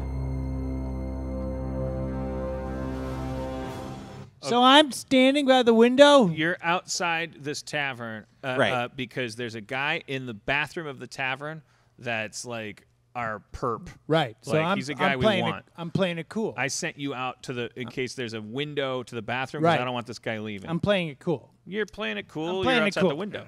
I'm ready to cast Flare to Right. dazzle him when he comes out so that you can waylay him, Carlos. Do I see Jeff? No, you're No, outside. because you're outside. He's like, Carlos and I are in, like around the bathroom door. You're outside around the window, right? It's kind of like the drawing room or wherever. So like the back of the bathroom So is I'm like just way hanging out. far away. I'm just playing it cool. Yeah, you're just trying to see if anyone. So I'm playing. Yeah, climbs okay. out. outside. Yeah, the- you're outside. playing it cool. I'm playing it cool. I'd say you're playing Outside it cool. the Yeah. All window right, of the so bathroom. Carlos, let's make sure we got our shit together. When Shrove comes out of here from pooping, we know that this guy's involved with the waylaying of Patchens. He probably has the gem. I'm ready to cast Flare to dazzle him, or should we figure this out? Like what's the best way to go about this? we need a plan Yeah. post apprehension because we're not taking him to the Church of Silver Flame. No, we're taking him down. We're taking him to 21 Fuck You Street. Well, we're taking him God knows where, but like, yeah, we gotta not cause a civic incident. Like if people see us mugging this guy. All right, so maybe we just knock him unconscious. I can do shillelagh and cudgel this guy, and knock him out, and then you're stronger than me. You're bigger than me. We can just take him. Yeah, I just don't know where to take him. But I think we get him outside. Is it nighttime? hey, cool, Dennis. It's getting towards evening. Yeah. Do you have rooms to rent here? No, this is just kind of like a tavern. It's not a tavern/inn or whatever. We don't get too many visitors. So What's your policy on people knocking out people as they come out of a bathroom and dragging them out of the tavern? I'd say it's directly against both the rules of this tavern and the rules of House Galando, which governs all sorts of places of hospitality in the nation. Oh shit, that's bad for us. Is there any way to get a temporary permit if our interest is in not disrupting your house of hospitality? If I could give you some gold pieces just as a reprieve, because our goal is to just make this as painless as possible. Just want to get him out of here and take him somewhere else. He looks at you with a look, and he says, Sonny, I don't think you know the situation you are in. Do you know who Shrove is, what he is to this town? Do you know who you are to this town? Well, I'm a stranger. Right. Isn't Shrove the master? Shrove's a good friend. He's the master of the theater guild, right? The Gretel told you he was the theater master, I think. Well, do you know what the church is to this town? A pain in my rump. Yeah, well, it can only get bigger. I mean, Shrove's got himself into a real hot mess. I don't want any trouble. I don't want to win a popularity contest I walk either. up to Carlos and go, Carlos, with a wink, like, hey, you know what? Let's just leave it. Let's. Okay, cool. I guess Yeah, we won't pay you anything, and we won't do Yeah, anything. message received, but we still go back to the bathroom and fucking gonna get this motherfucker. And if things get tough, I'll just summon a giant ant in the middle of your bar. Exactly. Well, shushy pie. Yeah. So you guys are just You want that? You're the- outside. you guys are just retaking your positions that you were in formerly when it was clear that you I'm were gonna going go back to ambush outside. the bathroom after having said you aren't going to do that. I'm gonna hold my crotch like pee-pee dance and go. Oh, you know what? All this talk about things has made me want to go pee-pee dance. So I'm gonna go stand in line for the restroom. All right, great. That makes sense. And I'll tell you what I'm gonna fucking do. I'll be ready with shillelagh so I can cudgel this motherfucker. My quarterstaff becomes a +1 weapon with 2d6 damage. Damn. Yeah. So I'm fake pee-pee dancing out in front of the men's room. I'm into it. Okay. So we're Hey, what are we gonna do, man? in over our heads. We did it again. We're in over our heads. We're in over our head. Nothing. You're outside. You can't hear me. I'm talking to I'm myself. I'm right next to you. I'm ready to fucking rock. This guy's got to come out. He's just been pooping. We're going to fucking get this motherfucker. I'm outside. Maybe we should just follow him. Yeah. No. I'm gonna go in. What? Follow him? He's going to sneak out. We're going to lose him like we always... We I blow start tapping everything. on the window. We spent the last You 45 that. minutes waiting for this guy to get off the goddamn pot. And I'll right. tell you what Hey. I'm not going to do. Oh. He's knocking on the window. Hey, Oh, shit. hey, come on. Well, we're not aware of that. That's Shrove. Well, let's. Yeah, you're not aware of it. Okay. Poop awareness. Hey. Shrove. Yeah, no, you're doing that. Yeah, you're doing that. It's alarming. Hey. No one's responding though. All right, we wait. How long have we been waiting, and how long is this poop? Let's say you've been waiting about 5 minutes. Okay. It's a standard I'm poop. going to wait this motherfucker It's out. yeah, it's My shillelagh is at fucking... like it's ready to go. All right. So I was knocking pretty hard. Oh, yeah. Did you add that into the roll? Yeah, and you're one of the strongest people here, I think. Yeah. And the wind and that didn't do anything. Well, it made noise, but he didn't respond. I think because he's dead. Maybe he was scared. You think it... Well... I'm gonna open the window.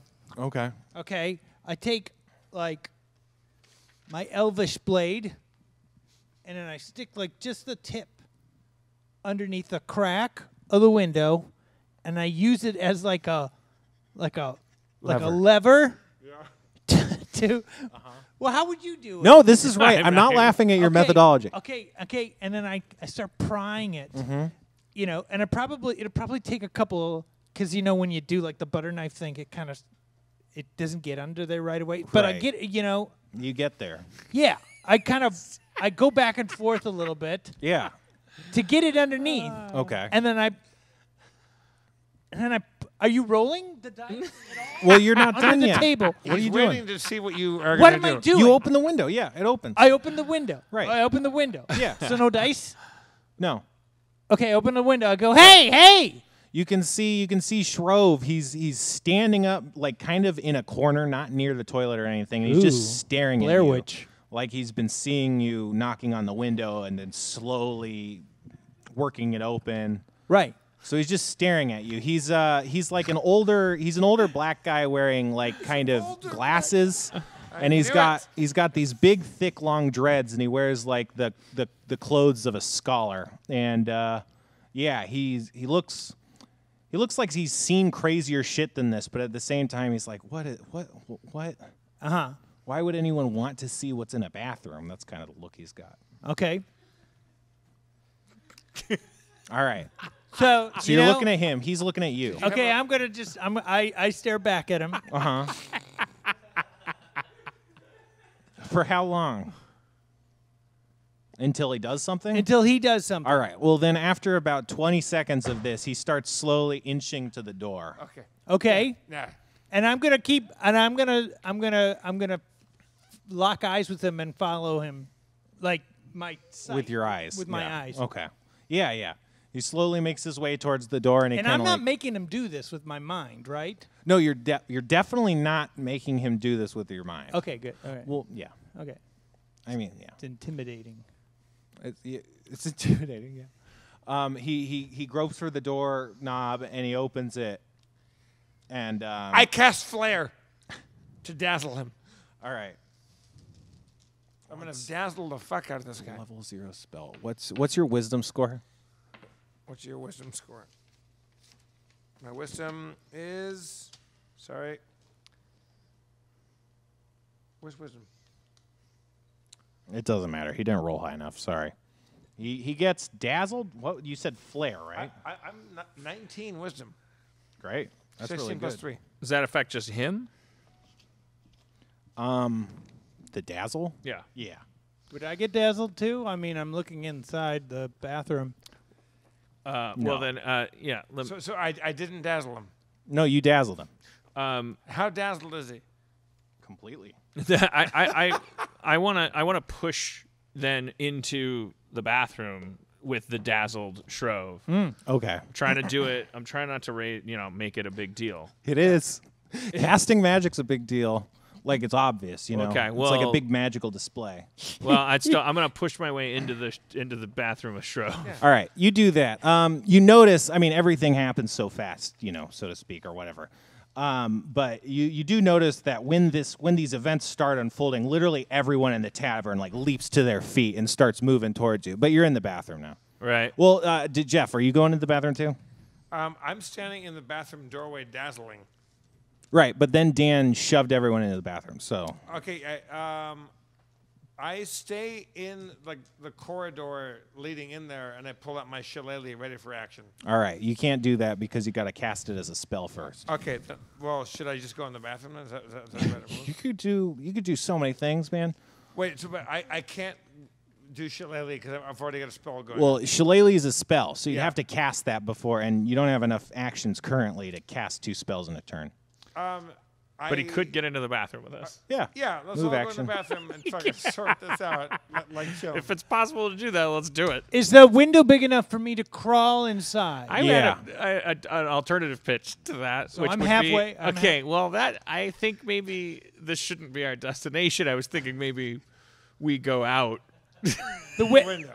Okay. the window. So okay. Take this guy out the So Spencer, look at me because this is a visual thing. Okay. So I'm gonna do this. He's given a boost. Yeah, but Just for them to come down. finger I'm out- cradle boost. But first things first. you I'm know? outside the window. We got this guy right now. Yeah. More than we're ever going to have him. And I want the let's fucking be honest, gem. He's dazzled. Yeah, exactly. Dazzled. So Hand him towards me. I say, Shrove, can you hear me? Yeah, for sure. We want Patchen's gem, which you may know as just the gem. It's not yours. Where is it? I don't know what you're talking about. Here come the pain, Shrove. I'm still doing this. You still boost Shrove, fingers. if I take you out of this bathroom without knowing anything about the gem, you're You're as good as dead. it's not gonna go well for you. You're as good as dead. This is your Who last are chance. you people? We're from the church. Okay. You don't need to know who we are. Nice. We're from people that are better than you at taking gems and getting away with it. I want to. Can I search him? Is there like a frisk move that's just like? He doesn't have the fucking. He's not gonna have it. But I just want to see what's like in his pockets. Easy. All right, what is he?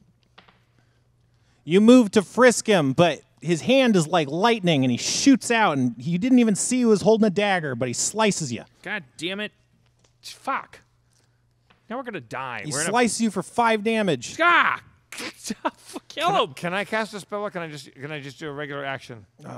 Is there soap in the bathroom? You should wash Yeah, that. there is. You should wash that out.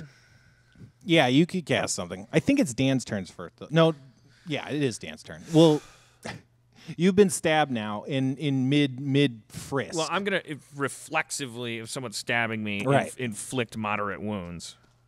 All right. So, do you see your touch attack? It's on the other side. It'll be kind of towards your attacks to the left. Yeah, around there. Touch attack. Touch 11. No, it's not that. Okay. Unless he's flat-footed. He's not. But you grab him. You grab him, and you're level 3. Wait, cure moderate wounds? How much damage is that? It's inflict moderate That's like wounds. 3, right? It's, 2 or 3? Sorry. Hold on. Shit. Had it a second ago. Do you want me to look? Touch deals 2d8 plus 1 damage per level. All right. So 11. All right, you hit him. He necrotic energy oozes through his body as he takes 11 damage. Sorry, there's a verbal component to my spell. Well, it's okay. All right. How close am I to him? You're maybe 10 feet, but you're kind of coming through the window, right? Can I reach out and grab his shoulder? Are you inside the bathroom at this point? Well, my arm could be. It's oh, a yeah. hole. You can't reach through. You'd have to be in the bathroom to kind of reach him. My hand is in the bathroom. Mm-hmm. So no. Right. No, you're not even going to roll. No, you can't reach him. You can move to him, and then you'd be able to reach him. Move the window? Move through the window. Well, I don't want to do that yet. That's fine. Are there any rocks Yeah, there's some rocks. outside? Yeah. I start throwing rocks through the window at him. All right. You got a critical fail. So, Critical fail? Yeah. You wang Jeff in the head with a rock. What? But I didn't mean to wang Fucker. you. You hit him for 5. I hit him. I take 5 damage Yeah. because he threw rocks He was, through the window. he was Well, throwing what are you rocks. standing in? How big is this bathroom? It's not big. Well, why did you? You should have You stayed. whipping out. rocks at the window. You I'm hurt him as trying- much as the guy that stabbed me hurt I'm me. trying to help. Yeah. I'm trying to help. I'm trying to help. Can I do You were the one that said stay outside. Is there Yes. anything natural inside that I can use in Tangle? Not close enough. It's too far away. Okay. It can't Well, reach then, into the bathroom. Shillelagh. All right. I turn my quarterstaff into a shillelagh and just fucking whack him right in the head. All right. You hit him for 7 damage in the head. This guy's got to die soon, right? Not that soon. Is he okay? Like, what's his status? He's doing fine considering he took 2. I'm not going to say strong attacks, but pretty solid Yeah, so but connections. he's dazzled and dazed right. and confused. I'm going to throw just one more rock, but I'm going to aim at his legs. Yeah, make it harder. I get out of the way because I have been hurt before. All right. Well, first it's everyone else's turn. So Shrove, he kind of ducks down into a ball like a crouch, and then dark energy emanates out from him, and This is it gonna covers work. the bathroom in darkness. Oh, that's just Cheating. that's just what normally happens in a bathroom. Luckily, the window's open. Well, the darkness is spilling out of the window. It's darkness is spilling out of the Yeah, window. you can that kind of hasn't happened dodge since it. the Super Bowl. Hey, is it day out? It's getting dark. Because of the window. No.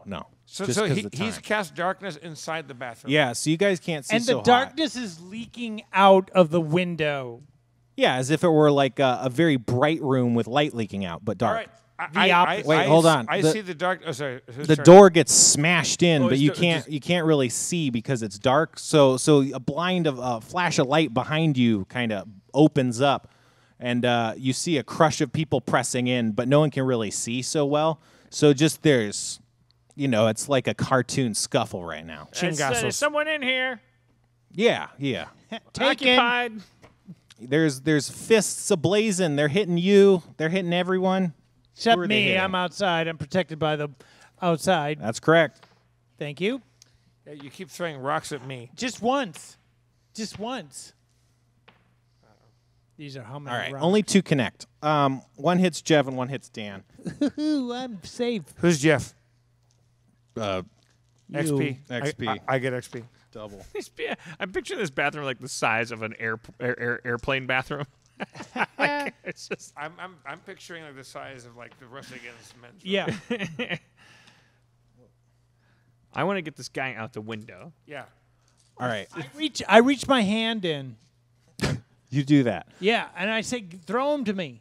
Throw him. You guys can't really see so How good. many hits do I take? You took 8 damage and Dan took 4 damage. So I have 8 plus 5. So how does this dark work? It Okay, how makes does this it work? Hard to see. It's Think hard- about the opposite of light, Well, like negative light. yeah, but it's like day outside, right? It's kind of getting So dark. if I It's light a dusk. match in this dark, it does nothing. You don't. No, you've never tried that. I tried that. You try it. Yeah. It does nothing. It's too dark. It's magic. gotta What try aren't these you- things. They didn't teach magic at art school? Jesus. No. Okay, I so throw cards in there.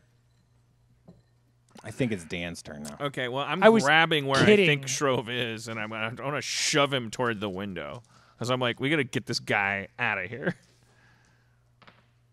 And I'm kind of hoping and shoving him that I'm like, I kind of want to be like a badass, but I know I'm not. Like I want to like hit it. Not only am I not avoiding hitting his head, like I kind of hope I do. Like I want to Steven Seagal him. Mm-hmm. I know I can't, but I want to. So you're grabbing him and you're doing what? You're pushing them somewhere? Grabbing him and shoving him toward the window with Right. the intent of getting him close enough to the window that Diarrhea Jr. out there can start grabbing him. And like my long-term goal is get him out, like get him incapacitated and shoved out the window. Okay. Yeah. You grab someone that you feel like might be him and you start ushering towards the window, and as you do that you take some more punches. Great. Only 2 of them hit. So fun. I don't like the sound of Somebody. You take 5 damage off of that. damn it. You get to the window though. So that's what? 14 for you? Yeah. Yeah, I'm close to death in a sense. In a sense. I have like 8 left. That's not bad. I mean, it's not great, but it's not bad. All right, you think he's to the window. Yeah. Or you know you're to that window, unless you got turned around somehow. Grab him. Diarrhea. I grab him, All right, you grab him. and I can't see anything because I'm looking into the darkness. Right, yeah. So But behind me is daylight. dusk. He's so offended It's not because just he spent daylight, 4 it's years kinda learning getting how dark. light works at the Milwaukee Institute of Art and Design. He's so mad at the idea of dark being able to. Went to It's not my for idea. 4 years, 80 years ago. I know, but Yeah, that's. the only But you're like, disc. let me get this straight. Like, yeah, it's magic. Okay. All right. So I start yanking on whoever I'm holding on You do that. to, and I'm pulling and yanking and pulling. Yeah, you do that. You get him about halfway out. You don't get him full way out because you had bad footing or something, like your back hurt, something like that. But you get him halfway out. And I'm aware enough to be shouting the whole time. I don't know if this is him. Who is it? Who is it? Because I don't want to. That's Is it probably my a good turn? call. Yeah, it's your turn. I use my spell of light, and I cast it on the ceiling, so the object, the ceiling could shine like a torch, right? Oh, just light, right? Yeah. Uh-huh. So It's- I cast light on the ceiling of the bathroom. You cast it and you see the faintest of light pulses, but it's almost immediately wiped out. It's not strong enough to pierce the magical darkness. Oh, fuck me, god damn it! That's it. That's all. You can So move. I just like threw a poof and nothing. Well, happened. at least in a meta sense, we now know you're not being shoved out a window. Yeah, that's true. So did we catch anything in that moment, Spencer? What did I? You saw like a strobe light flash of just a vicious melee. It seems like most of the tavern people are just punching each other, but they're kind of punching in all Wait, directions. So now the bathroom is just filled with people punching. Oh yeah, it's a madhouse. You can't take 2 steps without catching a punch. It's got the window. So that's my turn. No, you can move. I jump out the fucking window. All right. You also get punched a couple times. Yo, you get punched. I start grabbing and yanking him. Okay. How much D do I T? You they don't hurt that bad. You take some like their wrist isn't straight or something, like it doesn't connect. Sounds like that was our title. How much G do I T? Their wrist isn't straight. I don't know. I think you're actually supposed to keep it bent or something.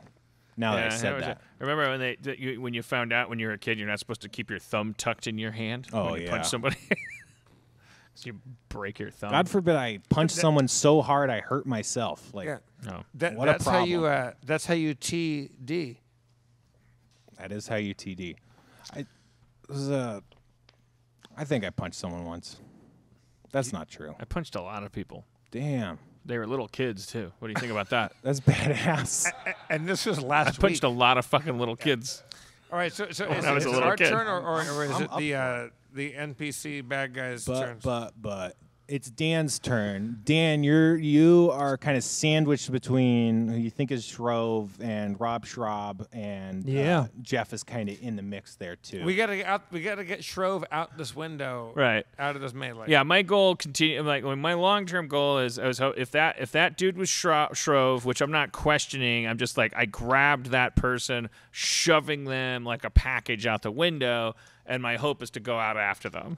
Because I ain't going out through the bathroom door. Yeah. So you do that. You push the guy through, and the window is now clear for access if you want to squeeze through. Yeah, that's what I'm doing. You do that. Easy access. You take one more punch on the butt, and you take 6 damage. Ow! That brings me 6. close to death. 6 butt damage. Someone punched me in the ass and might have killed me. I start laughing and pointing. I have some heal spells and some good berries. The most lethal butt punch. The punch in the butt caused more damage than when the guy stabbed me. And when my friend threw a rock through the window and into my friend's I'm head. laughing, but I'm saying it's not funny. I know it's not funny. I'm sorry. It's not funny. Yeah, you're one of right. those It's not guys, funny. You're not. I hope you don't die from getting punched in the butt. Oh, my ass! Hey, you got punched where the sun don't shine because it's dark in that bathroom because he did a spell. I'm hanging out the window, like crying blood because someone. I know it's terrible. I'm really sorry. I take him by the hand and My balls are helping black. him. I'm like one of those kids from that I horrible know. I'm not orphanage. I'm not laughing at you. I'm laughing at the situation. It's not your fault. God damn. So we're doing this for Spencer, the church. Spencer, am I outside? No, it's your turn, and you can be outside on your turn. I try to jump outside. All right, you do that. This window is like a Lily Tomlin. Can he see? Can he see outside? Now Can that you you're see outside? now that you're clear of the window and it's not blasting out darkness. Do we have Shrove or do we not? You do. It's him. Yeah, we got Shrove. Hell All right, yeah. So we got Shrove. We're all outside now. We should rough him Yeah. up. Yeah, no, we should beat the piss out We of him. should rough him up a bit and go, hey, you think that's funny? You fucking making it dark in the bathroom? Yeah, we need to. My friend got punched in the butt. Wait, is it my turn? You have an action, but you can't move. I can't. So I can't do a spell. No, you could do a spell. I summon nature's ally and throw a bear into the bathroom. So they have to deal with that shit. All right. Nicely done. You do Very that, yeah. good. That goes great. I summon a bear. Fantastic. And it's still dark in there. Yeah, yeah. Okay, after he does that, I know it's not my turn. I'm going to close the window. So we got a full-on bear in the fucking bathroom, and then we're gonna bone out with Shrove. And I'm covering Shrove like with my body. I'm just because I just don't want him to get away. Right. Okay. So did I successfully cast a bear into Oh, the bathroom? yeah. It's tearing shit up. All right, get this fucking guy out of here. And Let's the get him out of here. The toilet keeps These flushing. guys are going to be busy for a while with that bear. And the flushing of the toilet. Let's get Shrove. This guy's a friend of the town. We gotta go I somewhere. know. Yeah. Let's take him. But we got to out rough this- him up a bit. You know, I grab him by the arm and I start shaking him and I go, what the fuck? We gotta was get him that? out of here. We're in the What the street. fuck we got to get him out of here. We got to get you out of here. I shake look him by around, the arm and I look say, around to see if there's a place that we can hide We ourselves. got to hide you somewhere. We got to get you out of here. What are you doing Hey back guys, there? how long do you think a bear's going to last with X amount of people in a bathroom? 10 rounds. How much? How many rounds? Oh, we're 10 cool. rounds, We're they'll cool. never Yeah, forget. we got 10 rounds. We're fine. We can fucking. They're gonna be giving bumper stickers for finishing the night in that place. We could get this guy out of here. Yeah. Yeah, so you're behind the market. You're kind of between the back row of the market buildings and then the outer wall of the town. So it's kind of a natural alley, but it's also like it's in an area that's heavily populated. So unless like you get somewhere out of line of sight or something, What am I wearing? Any kind of robe? Is he wearing colorful clothes like me or no? Yeah, you're wearing colorful clothes Like a robe. Oh, God, it's a brilliant. Yeah. No, give they're me your like robe. it's like a clown costume. Okay. Get. Yeah, just get him. Put his jacket over Shrove's head. Yeah. This is brilliant. In fact, also, I got the robe. I got the Shrove robe. I bought the Shrove robe from the homeless guy. Right, yeah. I could just take that, wrap his head in that. Shrove rope. The bloody Shrove robe. Whatever you want, yeah. Right. Wrap his head like paparazzi avoidance style. I start shouting, "Everybody out of the way! Just- ugliest man in the not to- world! You don't want Don't- to see this. He's don't- so ugly. Don't. Everybody." Just we have a chance of not. I pat Shrove down to see what's on him. He's got a dagger. A dagger. I take the dagger. Take the dagger. He stabs at you. What? I took the dagger. No, you're reaching for it. Oh, Yeah, he stabs you. fucking hell. I shake his other arm and I go, Wait, "What are you doing? How many D's do I tease? 5 Stabbing damage. people." Five more D's? 5 more damage. Fucking hell. I shake him. Why are you stabbing you people? You pull it out of his hand after that though. Because he of can't the arm see. shaking. Well, All right, teamwork. come on, yeah. we need to incapacitate this guy. Why don't you punch him in the butt? Almost kill him. He goes, "What are you guys? What is this? You're not taking me alive. Hey, I'm gonna kill you." Hey, Glad to hear Dagger. you say Hey, it. Dagger guy, long pooper. Do you have Patchen's gem? I don't know what you were talking about. Who is We're Patchen? trying to find Patchen's gem. That sounds like. Is that a famous person? The gem, you prick! You fucking waylaid us on the highway coming from Little Knock. Where the fuck? My character would remember this stuff. Don't fucking lie to us. Yeah, don't waylay us. I've been here for months. I'm like the town doctor. I don't leave. Like I have a lot of chronic patients and stuff. I'm not just going around hanging out. Where'd you get this robe, you piece of shit? I found it at the theater. You work at the theater. Right, yeah. And so I was like, well, this bloody robe seems too dirty to be with the other costumery. I'm going to get rid of this. And there was a naked man. And hey, that works out great. What? You're a fucking idiot liar. Okay. I take his dagger. Do I have his dagger? Yeah. I stab him back.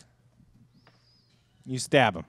Well, hey, huh? Shoes on the other foot. Yeah, okay. He takes 5 damage. Yeah, well, Yeah. I still have the dagger. And I go, hey, I'll keep stabbing until you tell us where that gem is at. I don't know what you're talking about. I stab him again. You start gabbing, or we keep stabbing. All right, you deal 5 damage. Does anybody see us? Well, he is screaming out in pain, and you haven't really made distance between you and the back of the tavern. What's as this far guy? as We should really Yes or take no? him somewhere. Yeah, he's wounded. You see a group of people rounding the corner on one side. Okay, let's get the hell out of here. Nothing here to see. Church of the Silver Flame. Church is a silver flame. Fuck you. You don't want to be Fuck- next. Fuck Yes. all y'all. You want This to be guy next? Keep fucking looking. stab. This guy, you don't Stab know you. him. Well, He's got a fucking robe over his The face. Church of Silver Flame don't give a shit. We don't give a shit. There's a robe over his face. He's really ugly. You don't want to see this person. Just round a different. Keep rounding Just corners. go find something Keep more rounding profitable to corners look until at, you because are this Unless not you won't want to help get you. stabbed You by don't a want to church. see this. You forget a million things a day. Make this one of them. I hear there's an interesting dark bathroom with some animal life. Can I cast a spell? Sure, yeah. I produce flame, Okay. and I just hold a flame in my hands. Yeah. Can I cast a flame in both hands, or I just hold a flame in both hands? Like just hold flames? Yeah, I think the produce flame lets you have a couple flames. Or So I something. just stand there and go like, I just hold flames in both hands. I go, who wants to get burnt? How do you What? How do you like your ribs? What? How do you like your ribs? How do you like it? How do you like your ribs? Yeah. I look over at Carlos and go, how do you like your ribs? Yeah. And they, No, you ask him. I asked, Well, the I asked flame. the crowd, how do you like your ribs? No, you don't. Okay. It doesn't matter. It doesn't matter. I have 2 flames. I look at the crowd of people around the corner and go, how do you like your ribs? No, not them. They don't. We don't want. too We don't late. care I've how already- they like their ribs. I've already done it. No, you say to the back. It's like saying, "Do you feel lucky, punk?" Or you're saying to the person that you're going to burn, "How do you like your ribs?" Right, but there's a whole group of people coming around the corner now. Yeah. Why Yeah, would we you- don't want them. We don't want to give them ribs. But Okay, so We wanted to go why did away. you whisper that to me? I It doesn't matter. It doesn't matter. I still take that advice and look at a crowd because it's the most confusing thing in the world. I'm now a gnome holding 2 fireballs in my hand, and I look at this crowd of people. I go, "How do you like your ribs?" Cliffhanger. Fucking did it. But that's not the one. Fucking did it. Rob Schrab, everybody. Let's give it up for Church, Nolan, Sarah, Chris, Zach, everybody here at the wonderful Starbirds Industries Castle. Spencer Crittenden is your game master. I'm Jeff Davis, your comptroller. Dan Harmon is your mayor. Drive fast, take chances. We got a guy off the toilet, and now...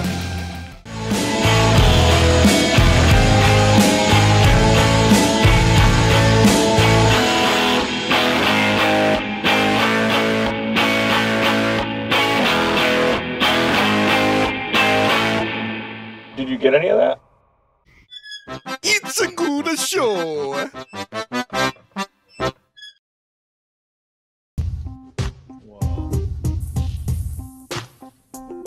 Yo. Little prancing ponies, little prancing gentlemen, little prancing ponies, bring them to the stable when they're rode hard, left dry, going in the field, eat those lollipop rainbows, little prancing ponies. MC Prancing Pony, here to tell you I'm a brony. Gonna eat the cinnamon wheat. Gonna ride with my pony feet up a rainbow ramp. Go to Rainbow Town. Meet another prancing pony and frown. And he'll say, "What's up?" I'll say, "Give me a rainbow cup. Give me a cup with rainbows in it. Fuck your mama so hard, I didn't win it."